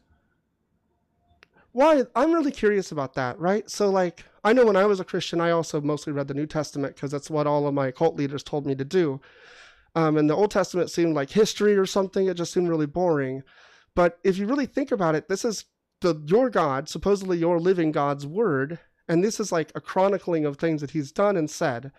And so I find it very odd when Christians want to like steer away from the OT, because it's like, this is representative of the God you worship, but you seem ashamed of him. What do you mean ashamed? So like if I were to say, why does your God condone slavery? You'd be like, well, that's the God of the Old Testament. It's a different time. You'd have a lot of excuses about it if you even are aware that it exists in the Bible. But Yeah, you wouldn't like own it. Well, I hope you The wouldn't. slavery and grape laws in the Bible were because of how, like, I'm sure you've heard the saying, like, the crazier the laws, the crazier the people. Like, laws are in place for reasons, and it was to kind of slowly, or not slowly, it was to just kind of steps to stop doing what they were doing. And I've heard people say, like, how are they steps to stop? God is weak. Huh? How are they steps to stop slavery? What are the steps involved in stopping it? The thing was, like, they were already disobeying God and what he wanted. So God putting in a law that says, immediately stop slavery. They're not gonna, if they're already disobeying him, they're not gonna just be like, they're gonna be like, okay, God, whatever, if he just says stop slavery. But so when he puts these laws that, what's the word? Condones it? Huh? Condone slavery? No. It's like taking something away, but there's just like a word that, like, what? God, I can't think of the word. I'll try to explain it. Like, it slowly takes certain things of it away. But it doesn't. And then we were using this same Bible to justify slavery in the United States just like a few hundred years ago. How does this Bible change anything about slavery? God did a terrible job. What are you talking about? That happened in history. Okay, the people in history misinterpreted what they were reading. Oh? How did they do that? Because they didn't understand what was happening. They were just taking verses like you're doing now and just taking it out of context. What's the context that makes Taking slavery out of its okay? historical context. What's the context? The context is history. It was okay to own people at this time. In Israel, yes. You're a sick son of a have bitch, their aren't own you? laws. What's They wrong have with their you? own laws not. They have their Owning own people laws is not given by wrong. God. Why do you have morals, Zach? What's wrong with you? Why have you given up your own dignity and self-worth for this monster? I haven't given up anything. Really? You just but- said slavery is fine. No, I didn't. Tell me it's not good. Tell me slavery is always wrong. Slavery is always wrong. Why does your God disagree? He doesn't. Show me the verse that I'm outlaws trying to slavery. explain that to you. You can't explain it. There's no explanation I you can, give. but you're interrupting me every time I try. No, I haven't interrupted you. I'm sorry that you misunderstand what's happening. What you did is that you said that these laws ease us out of slavery. And I said, I don't think that's fucking true. You're a liar. You know you're a liar. You're making I'm this not, up. though. You're making this up because you worship a how monster am I and you have making it no up way when to that's the fucking deal historical with it. evidence or context? What's the historical context? That slavery is fine because it happened a long time ago? What's the historical context to this? No, slavery was already happening during And your this God time. can't change And what that. God did was he took their laws and he took them a step back towards him. Because if he's just gonna say slavery's wrong, grave is wrong, all this stuff is just you can't do it anymore. They're already in a just life of disobedience towards God. So if God puts those laws in that completely change their lifestyle, they're not gonna do it. So he gave They're them not gonna slavery as a they're treat. not gonna He gave them obey some him slavery as a because treat. that's so far from their lifestyle. Their lifestyle was they were just slaves. Do you think they were murdering at that time that God handed out those laws? Do you think maybe there were murders going on? Possibly. Why didn't God say you can murder people that aren't Israelites? It's fine. Huh? Why didn't God go lenient on the murder? I don't know. Why doesn't God see people with dignity? You mean see people with dignity? Yes, he condones slavery. People that are enslaved don't I've have just dignity. explained what happened. What? No, you I've made a just- lot I've of just stuff up. explained to You you made a the lot of stuff slavery up. thing. You made a lot of stuff up. You didn't What explain did I anything. make up? What did I make up? You said that God was forced for some reason to give them lighter laws on slavery or I didn't something. say force. Well, then what do you mean? Why did he do it? So because I said these people were already so embedded into their lifestyle. So if God gives those laws that completely change their lifestyle, they're not going to do it because they're Why did God already genocide the so Amalekites? Why did God Huh? genocide the Amalekites 400 years after they attacked the Israelites? Do you know why? What Was it because they were embedded in their lifestyle? huh? Do you think it's because the Amalekites were embedded in their lifestyle? Are you talking about 1 Samuel? Yeah. This isn't a pivot, I swear. I'm telling you. No, no. What you're doing here is you're telling me that God had to condone slavery because the Israelites couldn't handle not having slaves. They just couldn't handle. They couldn't manage it. It's just no way for them to handle not owning people as property. And so God was kind and gave them a little slavery as a treat because he has to abide by their own desires, by the Israelites' desires. Do you see how this doesn't make sense? But then later, God wipes out the Amalekites entirely. And even though it's not what the Bible says, most of the apologetics I hear on it are that they were practicing bad things. They were all against God. They were eating babies and all this stuff.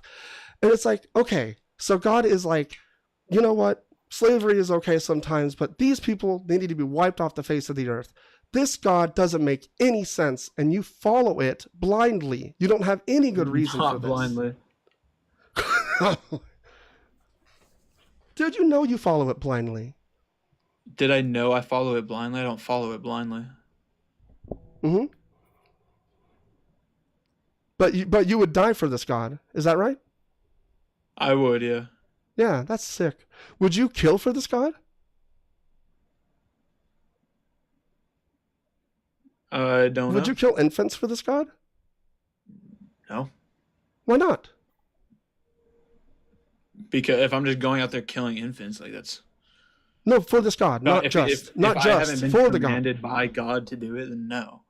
But he wouldn't. Now. Why wouldn't he? Huh? We were just talking about 1 Samuel. You're familiar. Yeah. Yeah. And It's- the Amalekite, it's no- you've already given all the reasons that I have for why it happened. Well, they But- blocked them. They blocked them 400 years ago. They were mean. They attacked them, so they all needed to die. But like, if say God came to, I don't know, the president and said, "I need all the Christians to enlist because we're going to Palestine." What do you think? I don't think he would do that. Why not? Don't know, but he wouldn't. What would you do if he did? He wouldn't, so that's not even a question worth answering. Interesting. Well, you should think about that. I think you would kill babies on your God's behalf, and I think you're a sick son of a bitch. I really wanted to say, Zach, come on, you know that there's no context, that these things are okay, but fuck, I think I might have had a little too much faith in him. At the beginning, I felt a Faith is little a bad like, word. thought he was going to be okay, but they never are. At least I'm going to okay. Mm-hmm. Okay. Hot Rodology. Welcome up. Hey. Are you over 18? I am over 18. Yes, I am. How you Cool. doing What do today? you want to talk about? I'm folding clothes, so I heard they jump in the conversation. Saw on TikTok. I'm like, why not? Christianity makes no sense. That's kind of vague. I don't really know where to start with that. Makes no sense. I think it's pretty practical, straightforward. I don't see how it doesn't make any sense. Why is it practical and straightforward? Well, it's pretty practical. I mean, it's just really basic. I mean, I don't really.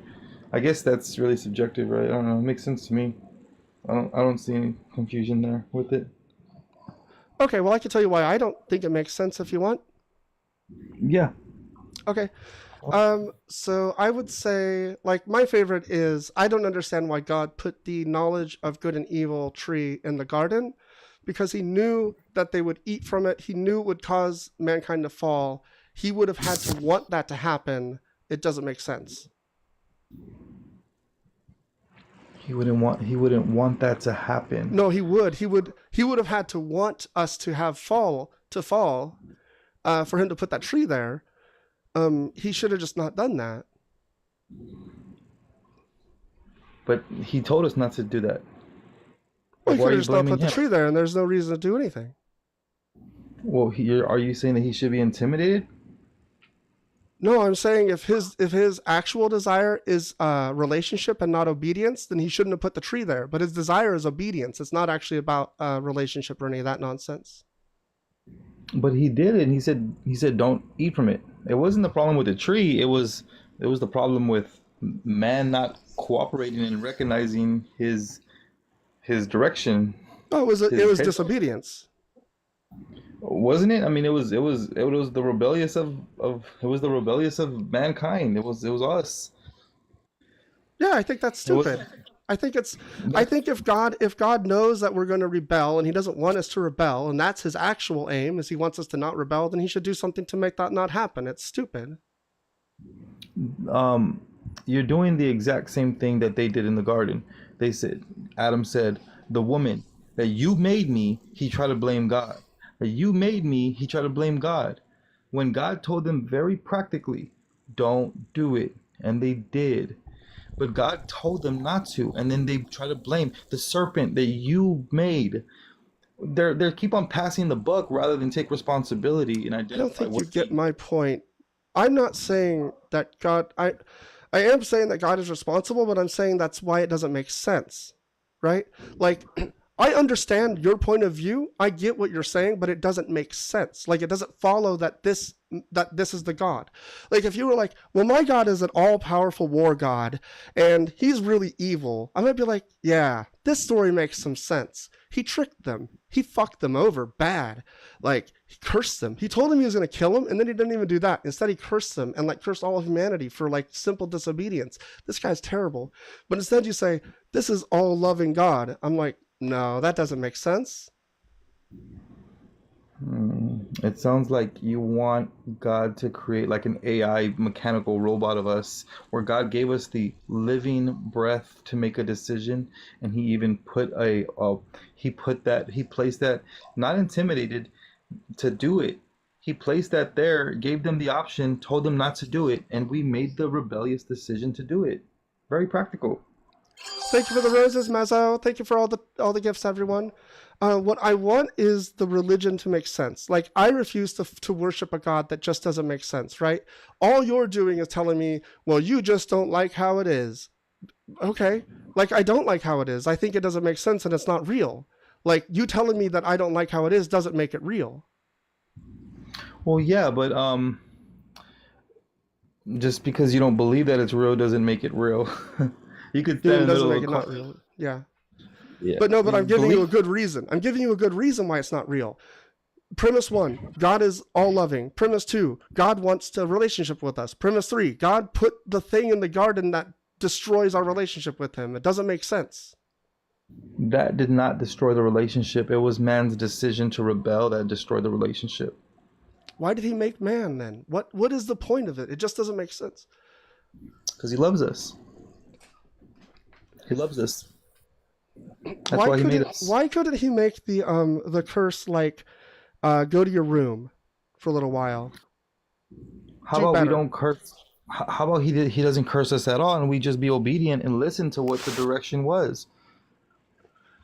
But we don't, and we rebel, and we consistently rebel against Him.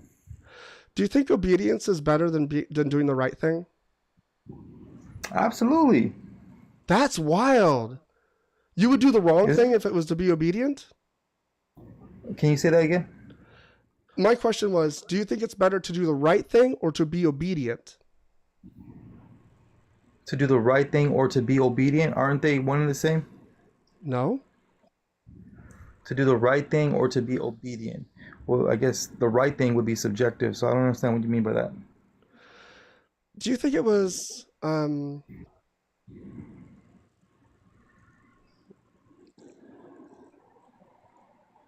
to think of like when God commanded the Israelites to kill the Amalekites, to genocide them, do you think it would have been right to disobey that command, or do you think it's right to obey the command, to be obedient?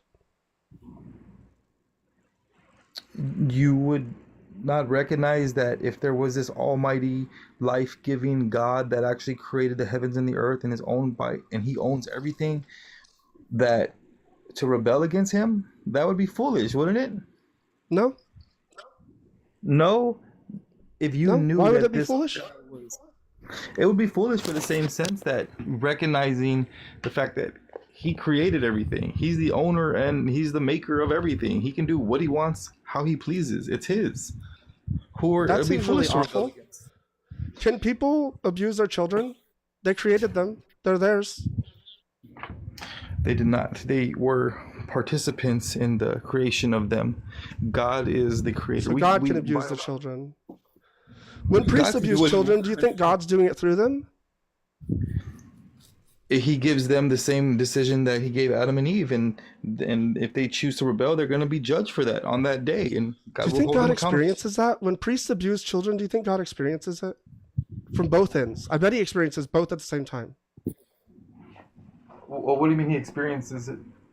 When priests molest children, I bet God experiences doing the molesting and being molested at the same time. That's got to be fucking weird.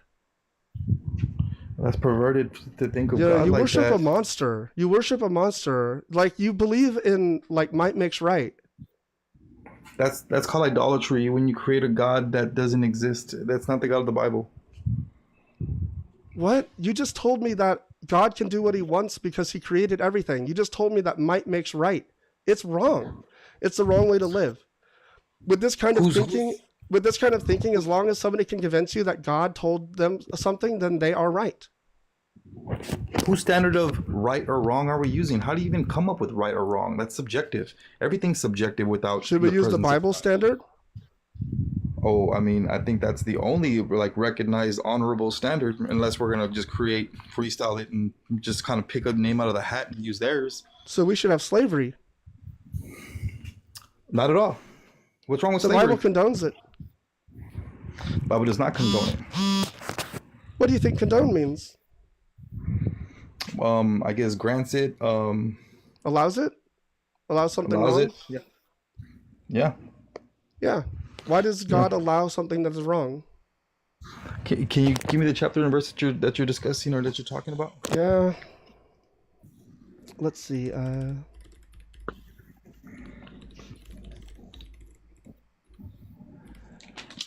got to get these things all lined up.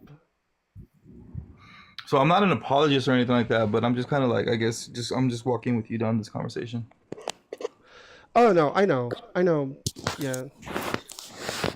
Thank you, Ken. Let me get this. Leviticus 25. Yeah, that's it. Let me go with you. 25, 44. 25. As for the male and female slaves whom you may have, it is from the nations around you that you may acquire male and female slaves. You may also acquire them from among the aliens residing with you, from their families who are with you who have been born in your land. They may be your property. You may keep them as a possession for your children after you, for them to inherit as property.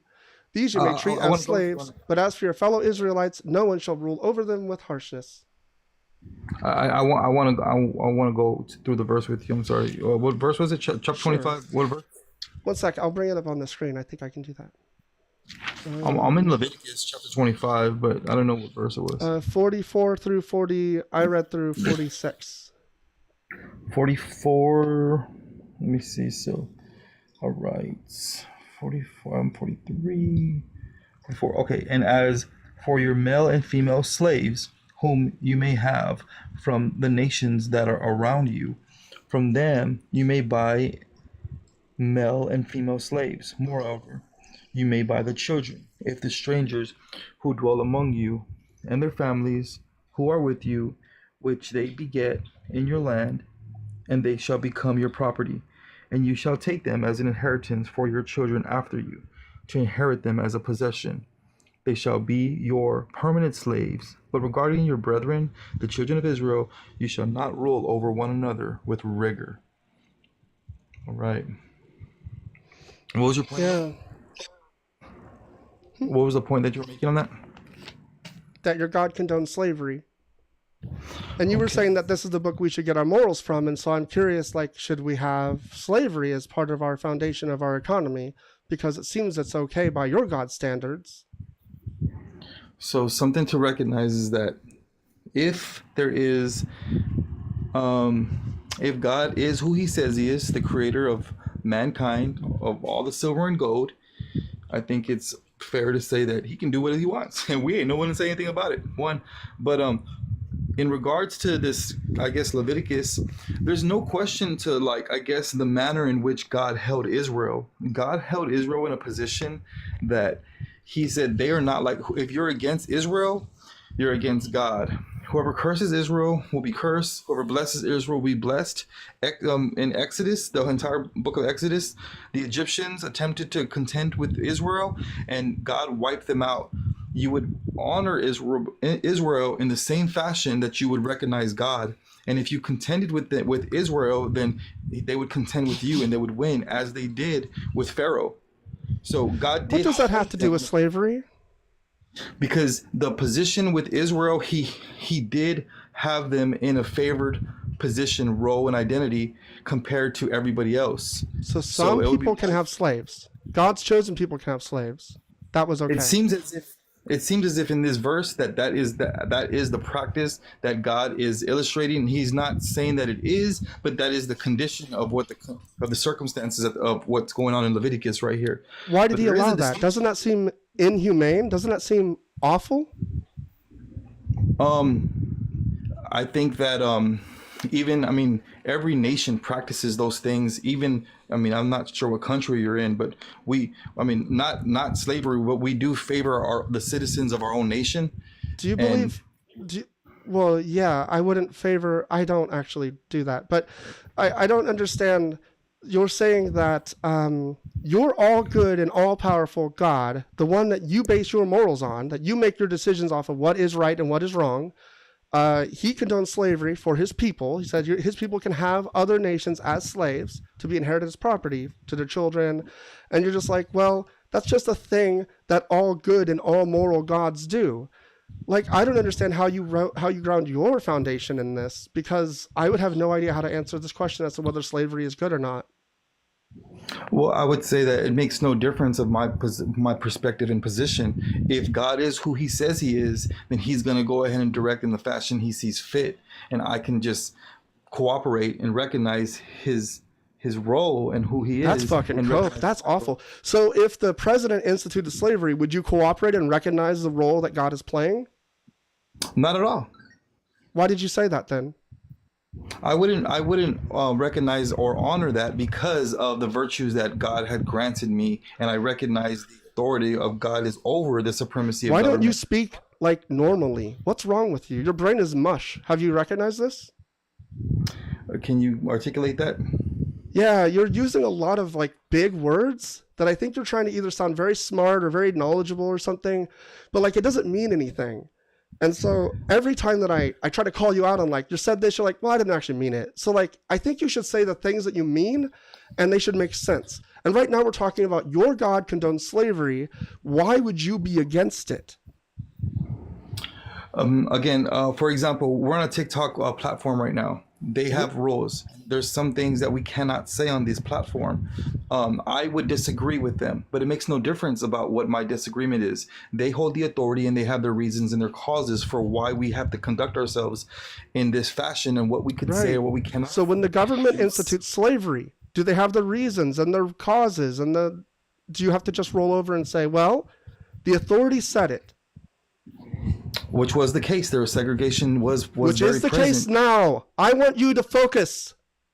I'm asking focusing. you if you were in support of slavery. Why are you having such a hard time following this conversation? No, I was actually articulating it, but you said my words are too big, so I'm flattered by that. But I'm trying to dilute it and water it down a bit, so maybe you can understand what I'm saying. I mean, you could just be concise. Thank you.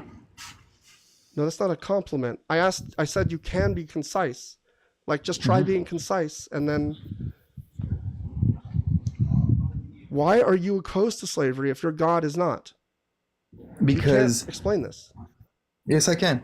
Because I'm made in the image of God, and I know I have a moral compass that accuses or excuses. My conscience bears witness and accuses or excuses the virtues of what's right and what's wrong. And I know that these things are wrong because we're all made in the image of God. I don't know you, but I know that you know that it's wrong to lie.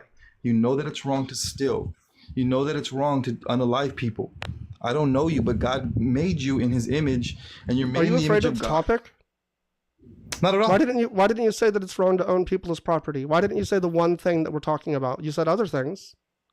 It seems as if in Leviticus, with the context of Leviticus that you brought up. I'm asking you why you didn't say we could both agree that it's wrong to own people as property. Why didn't you say it, and why don't you say it now? I agree.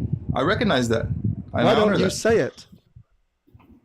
When I say I agree, that's me saying it. When I say I recognize that, that's me saying it. Is it you saying it? Why don't you say it? I just did. That's me confirming with you. I'm in agreement. Hot dog. You could just say slavery is wrong. Owning other people is terrible and wrong, and it shouldn't have ever happened. That's what we are saying.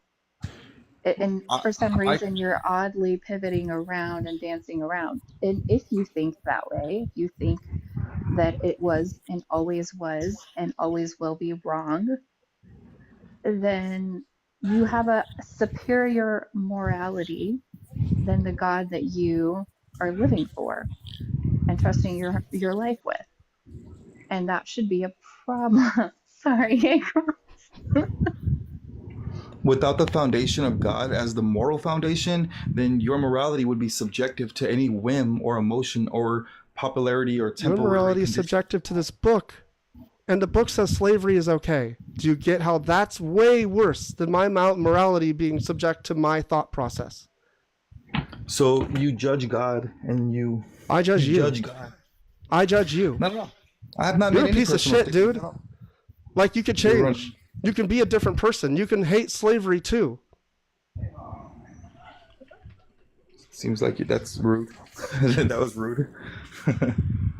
Yes, That's rude. I don't like slavery apologists. It makes me very, very upset.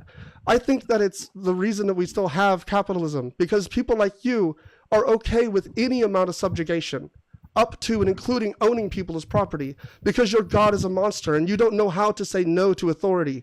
You need to learn how to break out of this mind prison.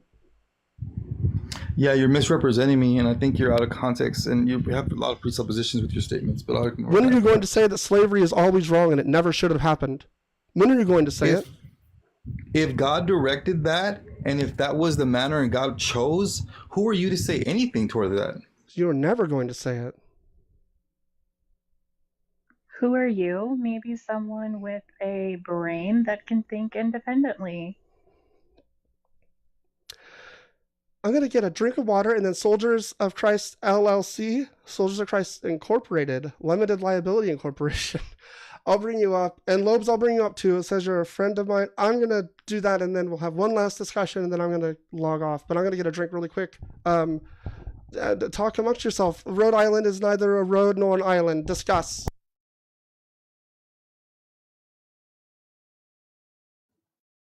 Well, I don't know anything about that.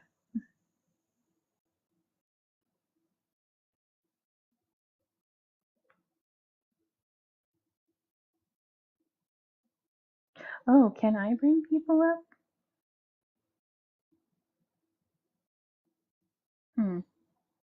I think I can. I don't think I've had that power before.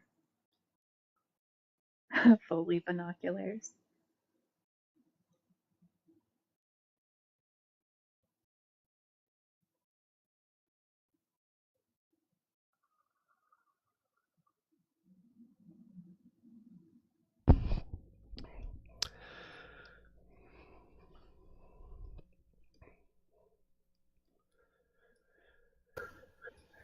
All right, Lobes.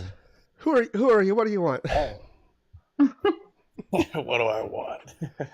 I jumped in towards the end of that conversation. It felt like he was gonna. I missed most of what he said, so I don't know if he was gonna say that the Bible doesn't condone slavery or whatever. But yeah, I mean, it's pretty sad when your God is able to, or when your imagination of God is able to make you say things that are messed up.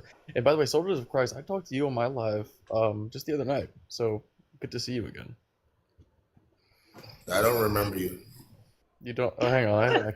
Oh, that's a sick burn. Ooh, burn. Okay, I'm gonna go to bed. Okay, Shley, thank you for coming up. It was great seeing you. Thanks for having me. Bye. Lobes, I remember you now because of the Lobes. Because of the because of the lobes.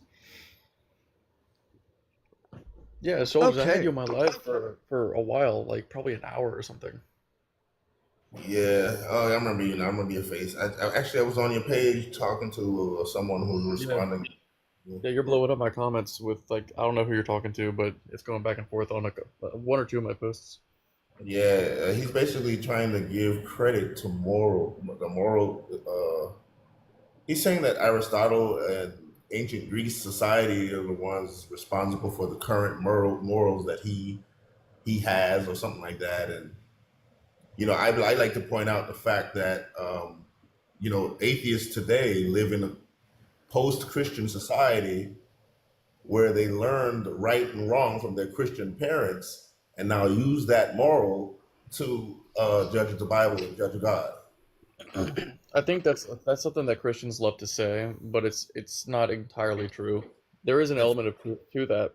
There is a lot of people who were raised by Christians and have good Christian values, but a lot of these values are good in spite of the Bible, not because of the Bible. This is Sawyer, by the way, behind me.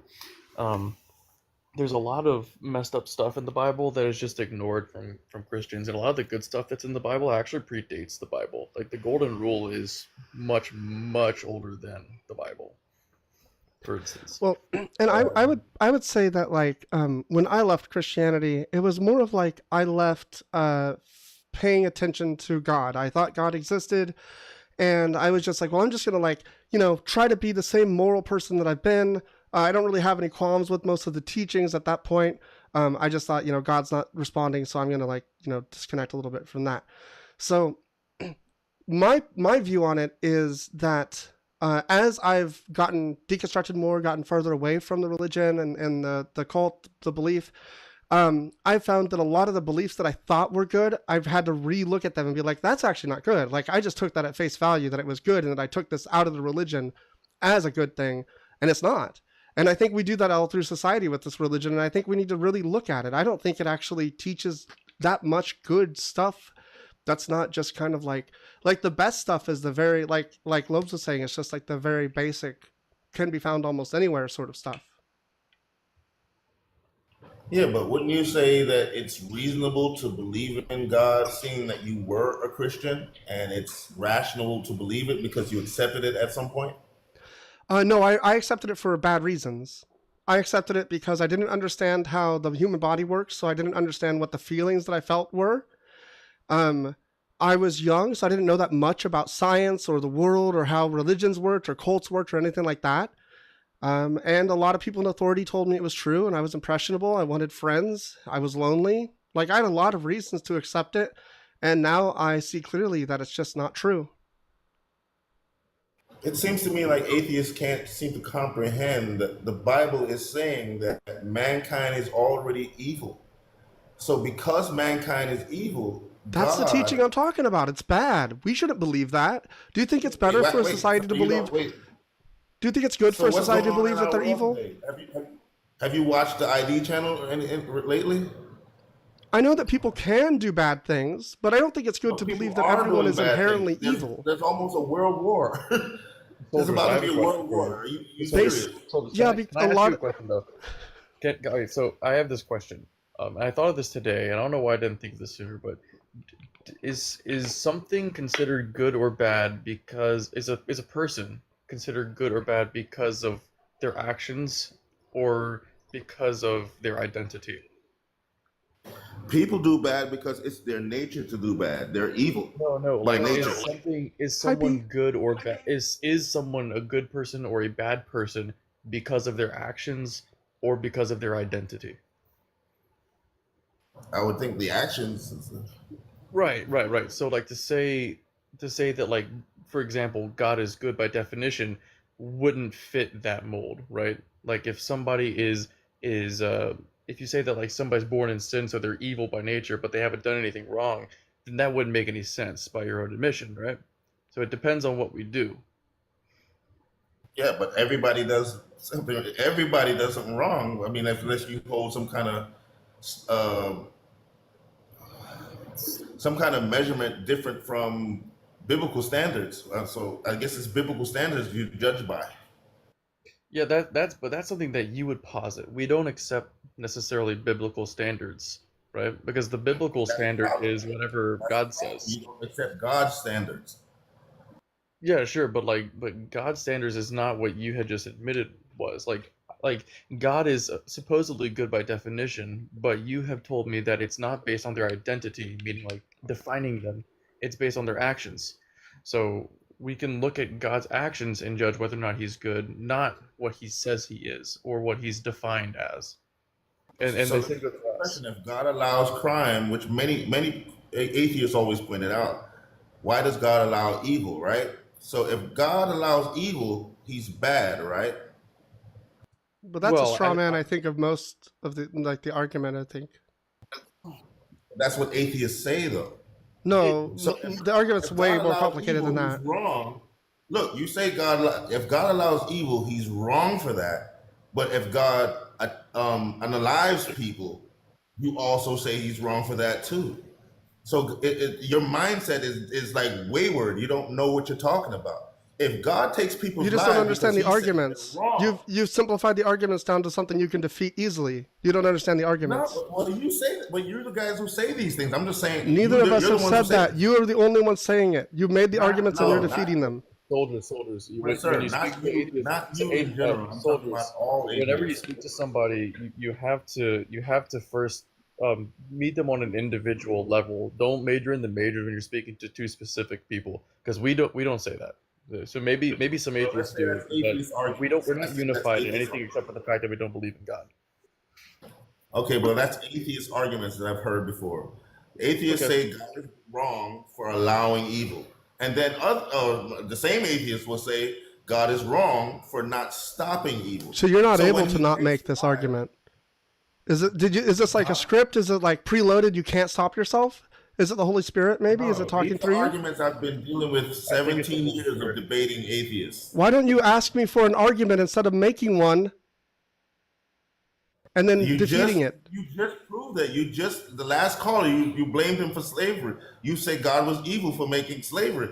I said God condoned slavery. You didn't even pay attention. You don't even know what your book Slavery is says. justice. God enslaved slave owners. It was justice. That is not what? What are you talking about? Saved slave owners. He already accused mankind Where of being evil. is the chapter and verse? Genesis 6:5. Look at it. Genesis Can you read 6:5 it? says that God enslaved slave owners. No. It was an eye for an eye. Remember the eye for an eye times? Do you think that that's always good though? What do you mean? Like, do you think that an eye for an eye is always a good metric to use in every case? Well, it was an Old Testament thing, and it was basically drawn up to teach them that to respect each other, and it was a method that God had to use to show them that how evil they really were, because they were violating each other. They kept violating each other. It was like, okay, well, look, if you respect an eye for an eye, if you take a person's eye, your eye should be taken out. That's how evil these people were.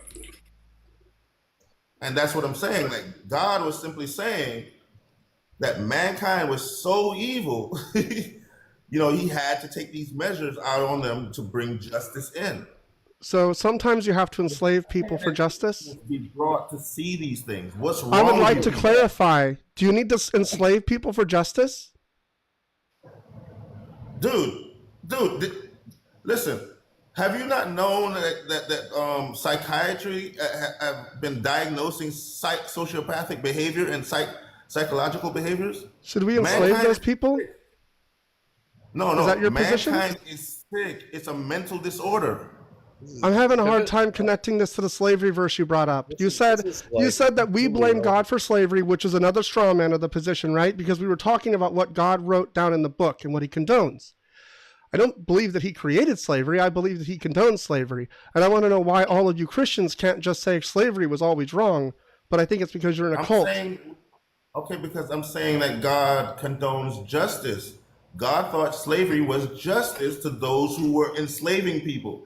Imagine every slave owner got the taste of their own medicine. So sometimes slavery is justice. Can you show me the verse that says that they were only enslaving slave owners? Shark, I would like to take this in a different direction, actually. So, like, a lot of people in the Bible were born into slavery, and they couldn't escape it, because, like, if the master, he would have the man as a slave, and he would give him a wife. This is like the indentured servitude thing, but the wife doesn't get to go. And if he has a child with that wife, the son or the daughter, whatever, that child is a slave for life. This child is born into slavery. So what did the child do that's deserving of being enslaved?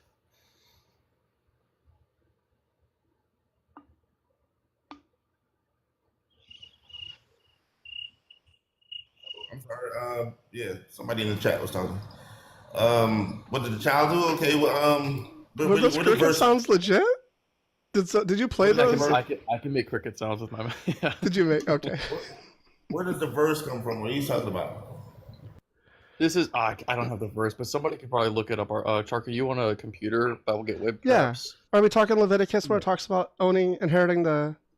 Is that what you're talking Yeah, about? it's probably Leviticus. It's probably like Leviticus 24, 25 or something. Yeah, Leviticus 25, 44 through 40. No, this is that's a different one. That's a different one. What are you looking This for? is the one with it's probably earlier than that because it's the indentured servitude thing. Because I have that one memorized because that's the one that's talking about child slavery or not child slavery, chattel slavery. But there's stipulations for it. But I got a question for you. How do you just listen logically? I mean, because you say you have logic. I think you don't have logic. But how is it logical that you can call God evil if you're a product of God? Wouldn't that make you evil too? No. What? So you have free will. Then that means you have freedom of choice. Then that means you make your own decisions. I think you're assuming we have free will. So if you don't have free will and God is evil, then logically you can't be any greater than God. Well, I mean, he's evil from our perspective. He's evil. He's Well, evil you're a product as of it God. pertains to humanity. He's like I don't think that there's an objective evil or good, but like if you're looking at it from a human perspective, God would definitely be evil. Just like how a lion is evil to a gazelle, but like the gazelle is just food to a lion, right? Have you checked human history though? Humans are evil. I can humans go can be through evil. and name you all the things that I've seen that human beings done that to each other, and how could you even not? Why do you say think or this admit proves that a good God? Huh? Why do you think this proves a good God? It proves that you're evil. That's what it proves. It proves that you deserve justice. You deserve justice. No, Real whatever. quick, can I just say there's a lot of like goats. Why can't that- atheists see the There's a things lot the of right goats in our way? chat, and there I saw Mezzo in here. I see Satirical. I saw Christ Before Jesus, and now I'm seeing Crystal J. There's a lot of goated motherfuckers in this chat. A lot of creme de la The creme. FBI I have- says a violent I have crime friends in high happens every places. 26 seconds. A violent Um, crime happens every 26 seconds. That's how bad humanity is. That's great. Listen, here's the thing. Here's the problem, right? The problem isn't like this. You're doing the straw man again a little bit. So here's what I think, right? I think that the way that the Bible describes your God is not. It's contradictory, like within itself, which leads me to believe that God doesn't exist, right? So it's not that I think your God is real and he is evil. I think it is that your God is claimed to be good. The book shows that he does evil things. Therefore, I think he doesn't exist. Oh, but what if you think he's evil because you're evil? What? No, I'm saying why is your mindset might be wired against God because you are evil. You are under the influence of evil. Because think about it. Technically, whose food would you be eating then? Wouldn't Do you you be think- eating his food? Well, I Then mean, like, it's not her fault. If she's hardwired to be evil, it's not even her fault. Huh? But if she's evil by nature, it's not her fault if she's evil. Who's she? What do you say she? me, I'm a woman. Oh, I'm sorry. You're good, it's fine. I'm bad. No, bigots on are really screen. oblivious. You don't know what's going on. But I can't see you. I can't really see your face. You know, you kind of sound rough. I'm sorry, but you know. It says Can she, you her read? pronoun. Like, I don't understand how people don't read. There's like 5 words on the screen. I tried to make it really. I worked hard to make this easy for people to understand. Christianity makes no sense and stuff. You know? Oh, look at she, her. I'm sorry. Yeah, my bad. It's fine. Oh, that's very nice of you to like own up to it. That's big. A lot of Christians wouldn't do that. Well, that's fair. Thank you. Thanks for pointing it out, Lobes and Soldiers. Thank you for owning up.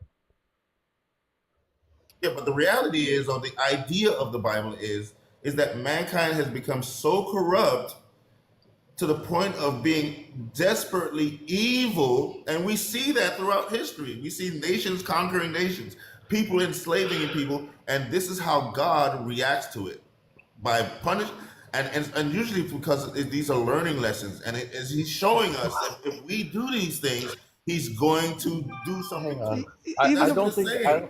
I don't think I ever got an answer to the question, like, what did the child do in the Bible to deserve being born into slavery? Okay, but I was asking for the Bible verse to get me what you're talking about, so I can get, you know what I'm saying, like.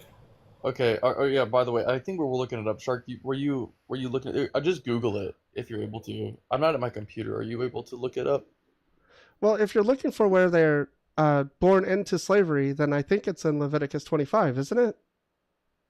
It might be. It might be. But the one 44 through 46, and I have this one Or memorized. not? It's Yeah. it's the chattel Hey, slavery do you part. know what It talks defilement about means? Do you know what indentured defilement servitude. means? What? Do you know what the word defilement means? Befilement. Defilement is a Oh, biblical word. defilement, like to corrupt or perverse something. It's like the same Defile. thing as today's terminology, which means contaminated. Yeah. Okay.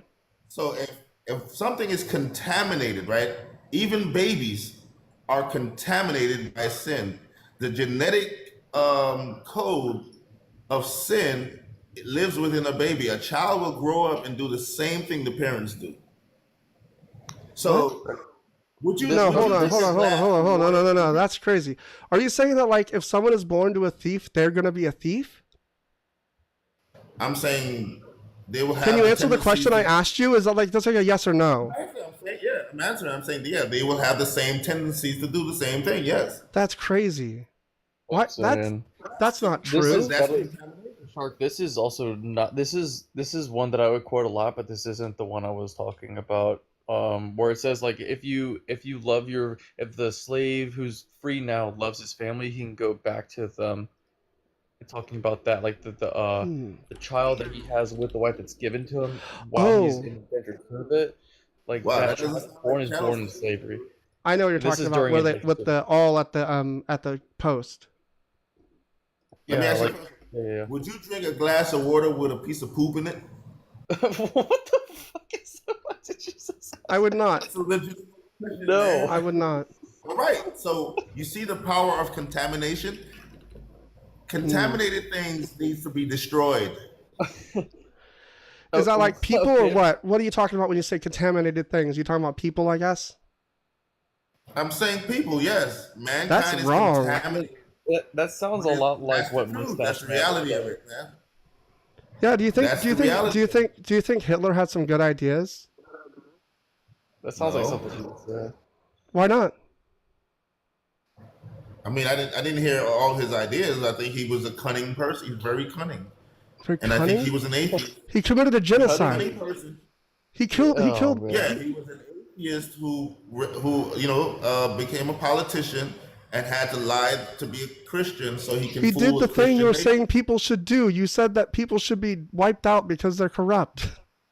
But he had no authority to do so. Who was Hitler? I mean, sorry, we shouldn't say that name on Do here. you think Netanyahu has the authority? I don't think any man has the authority. Man, you're a man like me. We're on equal levels. You How didn't do you find create out me. who I has the didn't create you. authority? So God How do himself you has to find? show up? No, God has the authority because He's our Maker. Yeah, I Everything get comes that. from No, Him. no. I get it. So how does God's authority get taken down to man so that man can carry out God's actions? Oh, you mean as far as Israel and Old As Testament? far as anything. Like, How do you like how do you determine what is right where's and what is anybody? wrong? Like you seem like you have no fucking idea. Okay, where's anybody doing that? What are you talking about? Where are we doing that at? You just told me that people are corrupt. It sounds like you want Yeah, to wipe out humanity. Then we asked you about I didn't Hitler say and you're me. like, "Oh, not No, that way." I want to know no, what I didn't way say should we wipe out me. humanity? I Maybe like the I didn't say Thanos way. me. I didn't want to wipe anybody. I'm saying mankind is deserving of God's justice, is what I'm saying, because Oh, hang on, mankind hang is on. corrupt. So Hitler is another what's his person name? like So you and me. Chaos Engine and Crystal J are bringing up Exodus 21:4 might be the one. My Bible's upstairs. What do you Yeah. think, Shark? Are you able to look that up, Apple Gateway? Yes, it That might is. be the one we're looking for. Thank you. So I'm sorry, I it's keep the getting wrong book entirely. that This is is that it. is perfectly it. Thank you. Thank you, Crystal. Let's see here. So you buy a male Hebrew slave, shall set free shall serve 6 years, and in the 7th year he shall go free person without debt. If he comes in single, he shall go out single. If he comes in married, then his wife shall go out with him. If his master gives him a wife, and she bears him sons or daughters, the wife and her children shall be her master's, and he shall go out alone. But if the slave declares, I love my master, my wife, and my children, I will go out. I will not go out a free person. Then his master shall bring him before God. He shall be brought to the door of the doorpost, and his master shall pierce his ear with an awl, and he shall serve him for life. So soldiers, notice how the child is not given a choice, nor is the woman in this passage to leave the slavery. They are like, the child is born into slavery. So what did the child do to deserve being a slave? Wait, I thought you said that. I thought read you said you read it and it said 6 years or 7 years. What was that? Yeah. But that's pertaining to the father. The father is allowed to go free, but his wife that the master gave him and the son that he had, or the child that he had with the wife, are still owned by the master, and they are not allowed to go free. They weren't a part of the deal. If his master gives him a wife, and she bears him sons or daughters, the wife and her children shall be her master's, and he shall go out alone. They stay.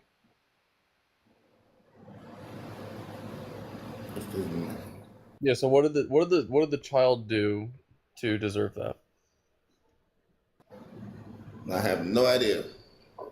I have to Because on that one. Because your excuse for the slavery was that it was a punishment for all of the wickedness or something, and so this child is literally born into it. Before they can even take their first breath, they're a slave.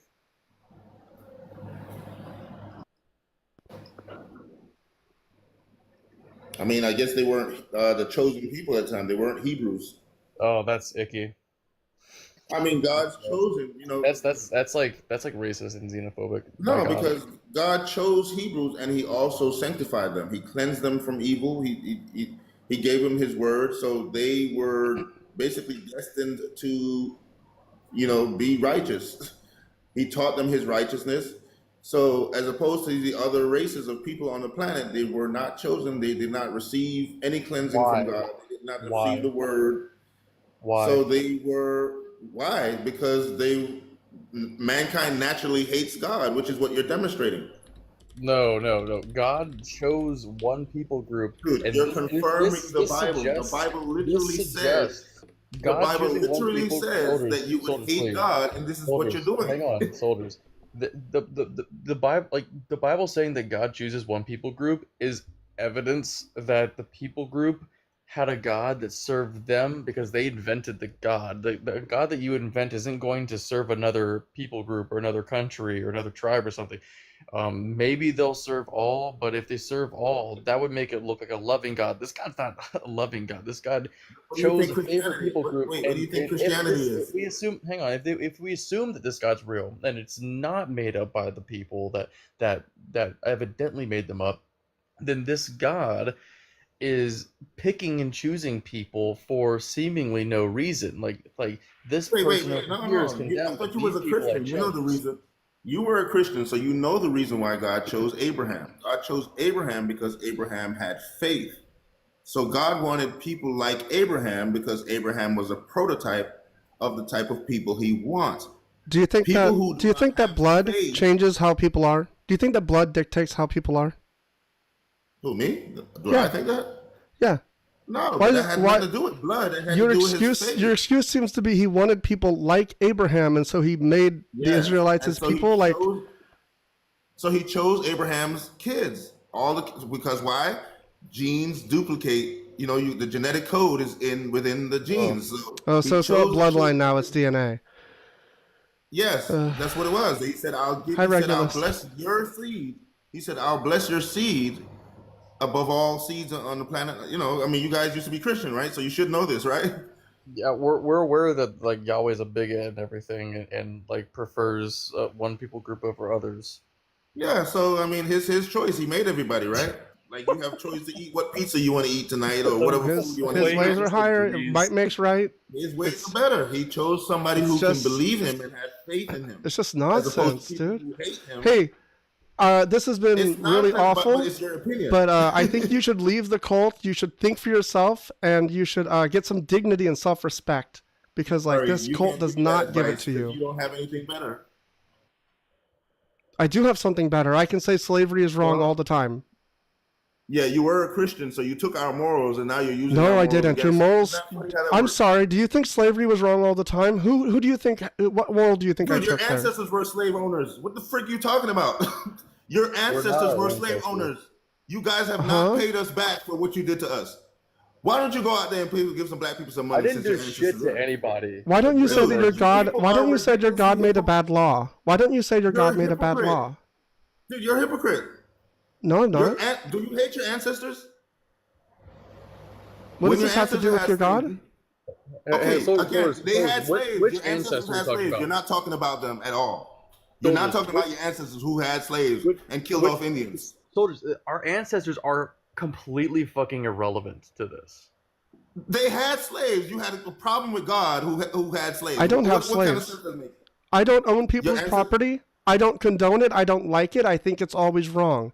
If I So you met hate someone your that did it, ancestors then? I don't know much about my ancestors in regards to that. They probably did. It's very likely that they did. Okay. They're I very don't. likely like they What? did. Why Then you does that have their make me genes. wrong to disavow slavery? I don't understand. I should like slavery? No, I'm saying you had their genes. You have their genes within you. So you have That has evil nothing to within do you. with my morals. You need to You stop have thinking evil like within this. you. You need to Dude, stop you have- thinking like this. It's not healthy. No, you are evil. No. Look at life. Look at life. Fucking. Soldiers. I'm Oh sorry, my I dropped God, them. man. I dropped them. Christianity is a mind suck. It destroys you. You see what it does? Like this is cerebral necrosis, man. Like this is Oh, that's good. yeah. That's like the second time I've said that and it felt good. Sure, the sociopathic atheist that I'm trying to argue that slavery is always wrong, and you're trying to argue that I should want slavery. I think that's your position. It's crazy. Yeah, like what? So like if he agrees that slavery, if he thinks like soldiers and if she thinks like soldiers and says that slavery is good apparently, then like that's alignment with God. But because she says that slavery is bad, then she's disingenuous and should say that slavery is good. I don't even understand the point. Like should we say that slavery is right or wrong? Like, oh, if you say that it's right, then you're messed up. But if you say it's wrong, you're a hypocrite. Like I don't it's like a lose-lose with this guy. Yeah. Well, and like his whole point Just was, say slavery's wrong for fuck's sake. yeah, soldiers, I understand. We all benefited from slavery. Do you think it would have been better if your God had outlawed it? I bet you we would not have had so much slavery. Do you ever think Yeah, we about would that? have had way less. Because people couldn't use the Bible as justification for owning slaves in America if it weren't for the Bible. I'm sorry. I'm going to bring Soldier back up. You were not clear, soldiers. Okay, Literally- that was not what I was saying. I was saying that how come you have such a problem with the biblical account of slavery, but you That's never not my talk problem. about the fact? That's another straw man. You don't How's that a understand my straw man? problem. You refuse to listen. What was your problem? Go ahead. Go ahead. My problem is that your God gives laws on how to have slaves. It is not the fact that slavery existed. It's the fact that your God condones it. He could Yes, just he say condones no slavery. Justice. It's not Why would justice. he- It's injustice. It's actually wrong to own people as property. What's fucking it's- wrong with you? Hello, do you know criminals go to jail because they do crimes? Show me the verse. If criminals go to jail, Show me because the they do verse about crimes, criminals being enslaved. And even then, I think that's fucking wrong. But I don't think the that Ten you even know what Commandments you're were talking about. laws. The Ten Commandments were laws. People broke the laws, so they were dealt with. Just like anybody who breaks the laws today, they serve some time. That's what Well, happens. soldiers, So- this is not like what the Bible's talking about. Like the verse that Sarah was bringing up before was talking about chattel slavery, where you could go and just buy slaves from other nations around you, and it didn't matter what their circumstance was. Like if they were for sale, you could buy them as long as it wasn't from that country. It didn't matter what they did. You could just purchase them. This is what God Yeah. said. Okay. Normally, those people were probably slave owners. but the The idea, people like I being said, I already sold, mentioned hold that. on, stop. The people being sold into slavery were slave owners? Most likely. That doesn't make any fucking sense. Did you How hear my would you question? glean Did you that? answer my, did you hear my I question? already gave you. Listen, I already gave you Please the gist repeat of my from question. Genesis. Please repeat my question. Because I think you answered without even knowing what I said. Do you think that the people being sold into slavery were slave owners themselves? The people being slaves? Yeah, I believe at some point they were. Yes, Why? because that was the nature of man then. Just like That's not what an happened answer. to Europe and Africa. Nope, You stop. need- Nope, stop. I'm Stop saying it's pivoting. Stop natural. fucking pivoting. Your brain Dude, is it's mush. You need to 2025. focus. Listen, dude, you need to focus. I'm asking you, how do you know that the people being sold as slaves were actually slave owners? Why do you think that?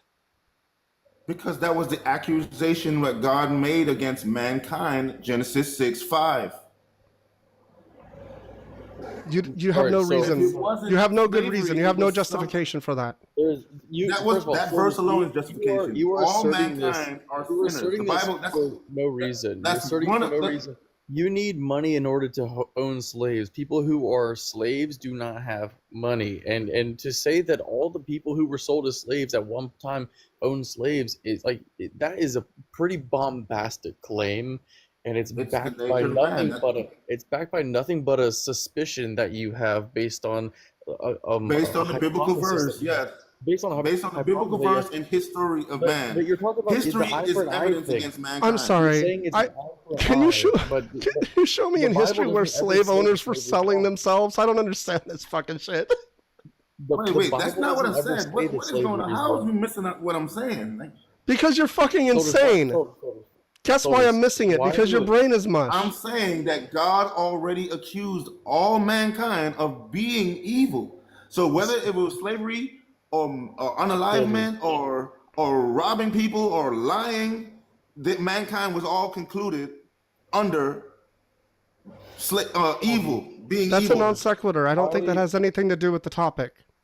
It That is totally not has that to do with the topic. They were paying for it one way or the other because the Soldier, wages of sin I is have a death. question for you. Why do you believe that owning slaves is wrong? Do you think that God thinks it's wrong? Yeah, I think God thinks it's wrong. And I Then think where does he say that you should not own slaves in the Bible? when he said, "Love your neighbors as yourself," if you love, Is your farm neighbors, equipment your neighbor?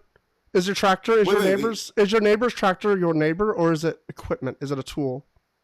It's people. What are you talking about? Your neighbor's people. Right, but if you don't consider slaves as people and you consider them as property, which the Bible does, then they're not people. You don't need to love Okay, them. but we're talking about what Jesus said. He said, "Love your neighbors as yourself," which is that would be against slavery. Wouldn't that be against slavery if you love your No. neighbors as yourself? Slaves are property. What? They're not How? neighbors. It is a category.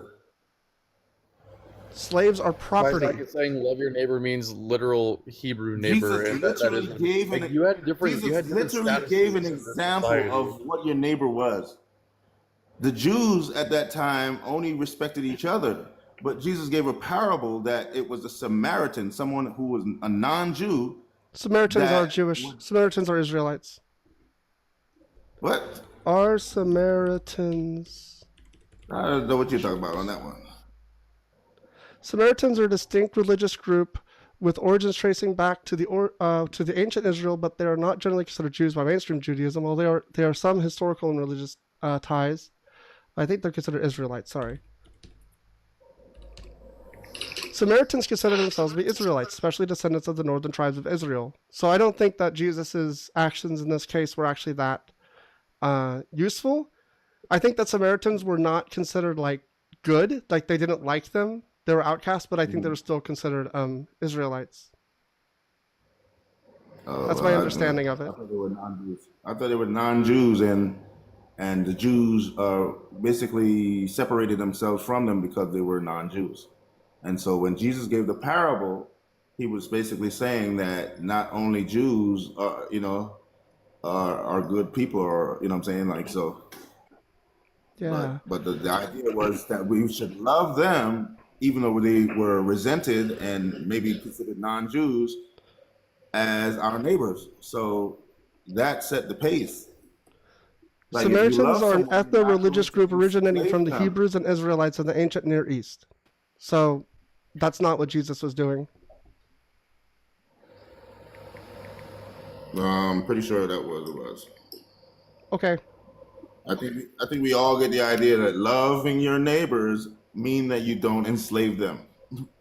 It's just simple stuff, and it's common sense now. It's like, what is going on with atheism? Why do you think that people had slaves when Jesus said this? If it's such common sense, why do you think Because people as I didn't told immediately? you, all mankind is evil. You're proving my point. Rome had slaves.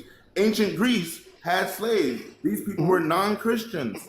The They were- Israelites they had didn't- slaves. The difference is, soldiers. The difference Israelites is were that in the enslaved to Bible, the in the Romans. Bible, God is saying that you can do it, though. Like if we're all so evil for owning slaves, then why does God also jump on the slave bandwagon and say everybody else is doing it, so you guys can do it too, and here's how you should? But God issued the eye for an eye laws, and then he told the Hebrews never to do it to each other, but make slaves of other nations, because the other nations were evil anyway. And on top of that, those other nations would make war with them, because God gave Israel certain land, because God is the owner and originator of all the planet. He gave them specific land for themselves, and people occupied it and wanted to war to keep that land. And they didn't. Okay, I get and it. I so get that it now. I was get it now. another- I misunderstood before. Your position makes sense. You're saying that sometimes slavery is okay, that people can be owned as property, and that God knows when it can happen. What in the flying fried fish sticks are you talking about? I don't know. Fried fish. I guess I misunderstood again. You were saying something about how like they could own other nations because they were at war with them. It seemed like you were totally in agreement with this. So I'm just trying to I'm trying to nail down your position on slavery. For some reason, we've been talking for like an hour, and you're very unclear on whether or not you think slavery is an abomination. It's like something that should never occur. I can say I think very slavery is confidently. wrong. I can say very confidently I that think slavery should slavery is never wrong. have I happened, and think that your God God was did wrong to institute laws that allowed for it. But you seem to have trouble like navigating these waters. Do you understand that, like, I already explained the contamination of mankind, that God could have easily destroyed us because of such, but rather Your did God not. wrote the laws. I don't know why this is hard for you to grasp. Your He God wrote the laws made the because people were decision. evil. He wrote the laws because people were evil. Why did he? That's fucking doesn't make sense. How It does that doesn't. not It make doesn't sense? address the point He either. wrote the Like laws because the people laws. were What is needed the laws point of because of the allowing laws. for evil? What is the point of allowing for evil? Why would a good God allow for some evil? Why? Well, you didn't know the backstory of Christianity? Please do not. Please do not. That's not what I asked you. What? I asked you, why does No, a God allow for evil? Why do you think your God said, I think that sometimes, because people are so evil, they should not murder, they should not eat shellfish, but they should own people. Can you explain this? Because it was an eye for an eye, and people who enslaved That and doesn't unalive answer. people- Stop saying eye for an eye. That doesn't answer anything. It's a Do you know thought the terminating eye for an eye cliche law? that you think answers something. It doesn't mean anything.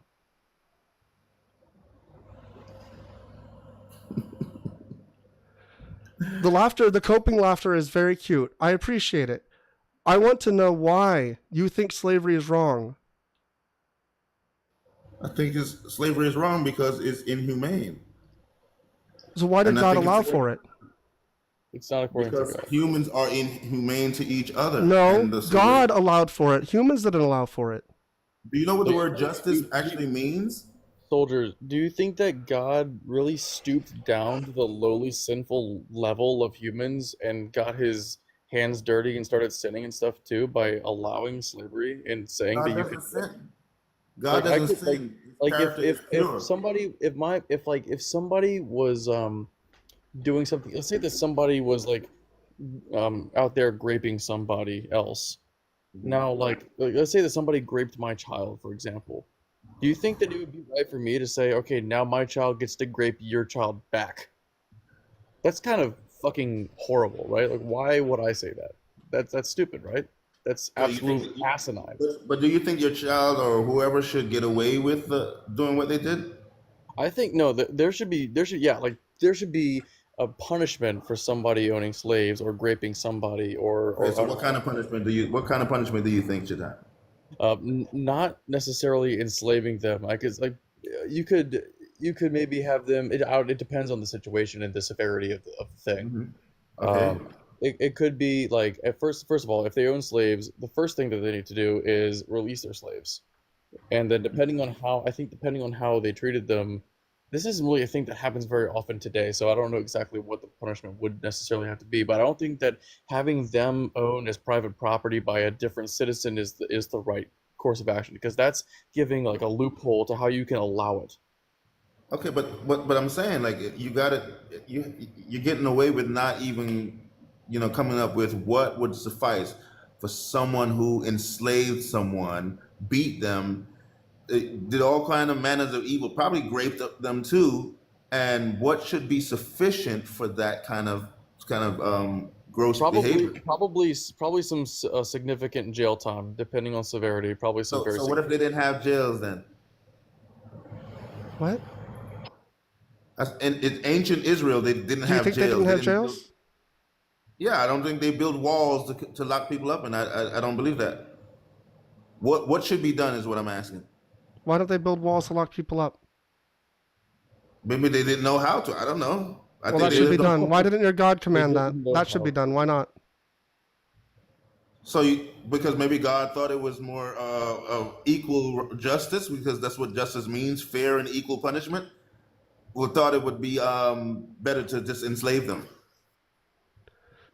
So your argument is every slave was a slave owner, and that this was justice, or an unaliver, or or whatever some sort of a else. criminal, I guess. Or Whatever. a child that just Genesis lived 6:5, for yes. nothing. According Yes. to Genesis 6:5, yes. No, not according to. You're so fucking full of shit. How am I? No, I gave you. Listen, I gave you flat out what happened. You're God saying this, accuses all and some of the mankind people of who being were enslaved evil were- already.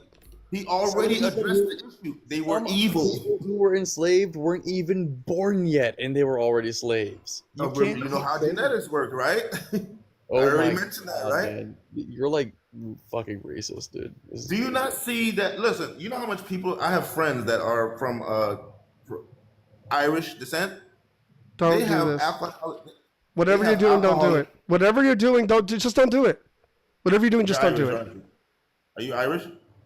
It doesn't matter. Whatever you're doing, just don't do it. I'm just saying. I would recommend not doing it. You might get like canceled or something. Okay, yeah. Well, let me not do it. But I'm saying the It's just accusation is irrelevant. already there.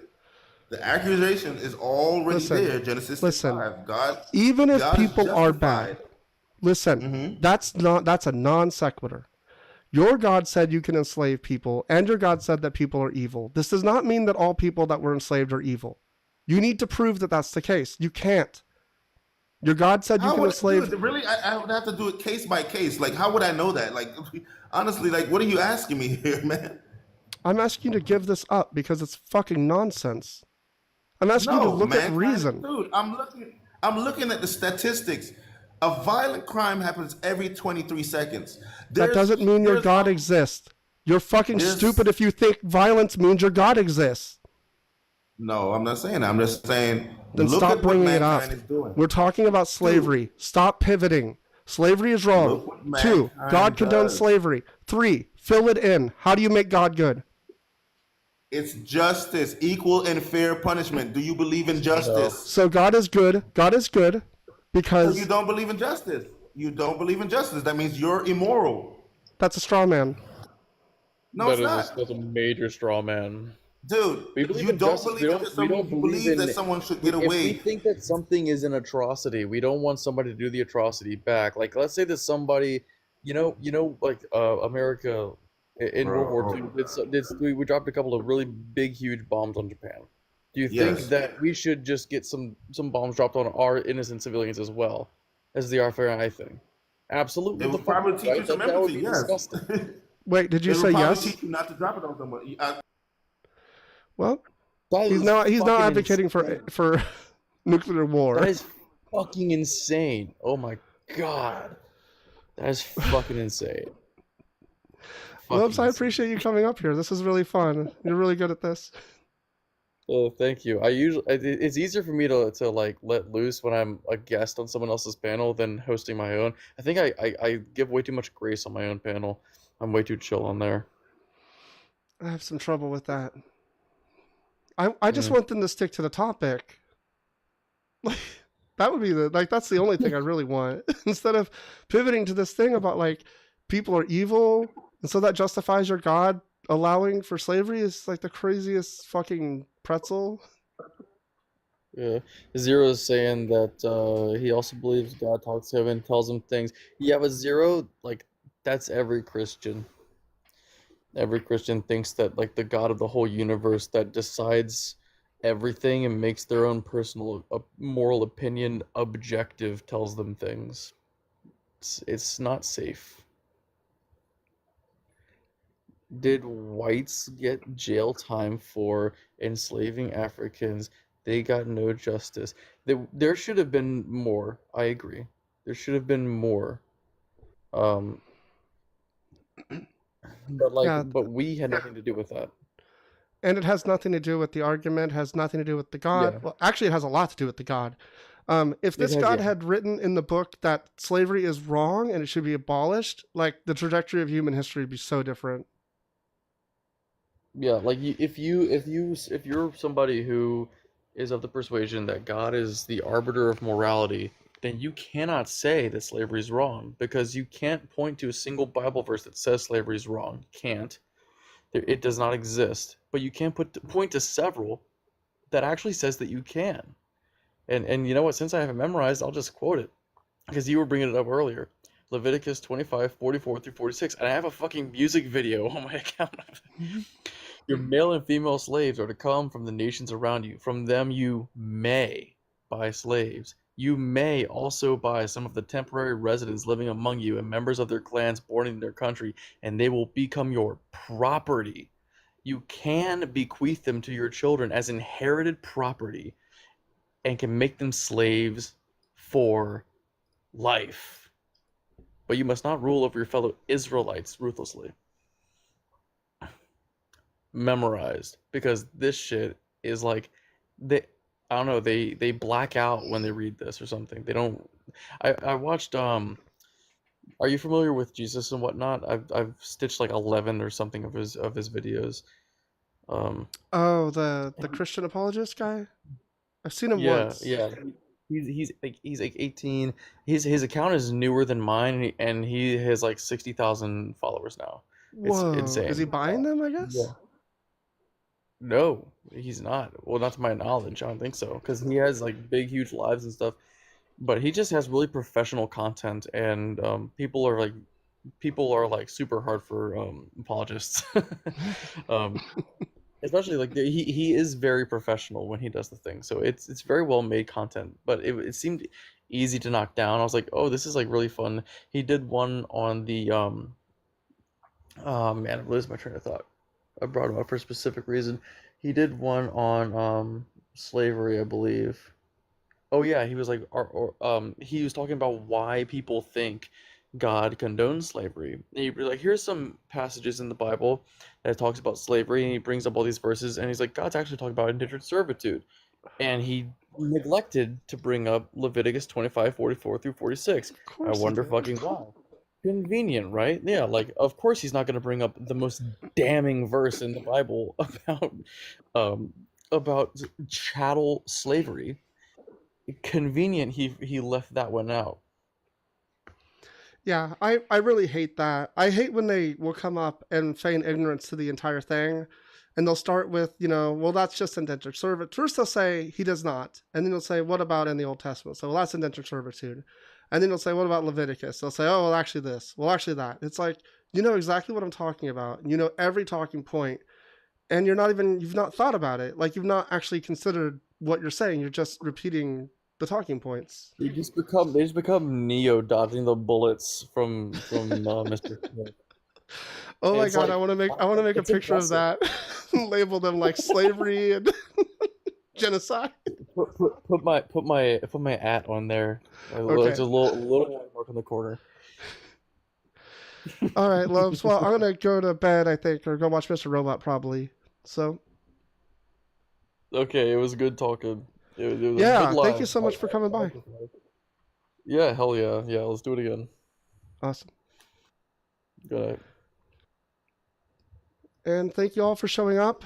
Thank you so much for all of the gifts and all of the commenting and the sharing and all that stuff. It's been really fun, and I want to do this a lot. I want to really lean into doing this more until I no longer have electricity, I guess. Okay. Well, I'll see you all later. Bye. Where's the... Oh, no. Where's the button? Oh, I wanted to say thank you to YouTube. I streamed to YouTube tonight, and there were some people chatting in YouTube. Steven, I saw you chatting away. It's crazy. Thank you so much for all your chatting. I don't know if there's other stuff going on over there. I'm going to try to build up the YouTube stuff. I kind of have all the infrastructure in place.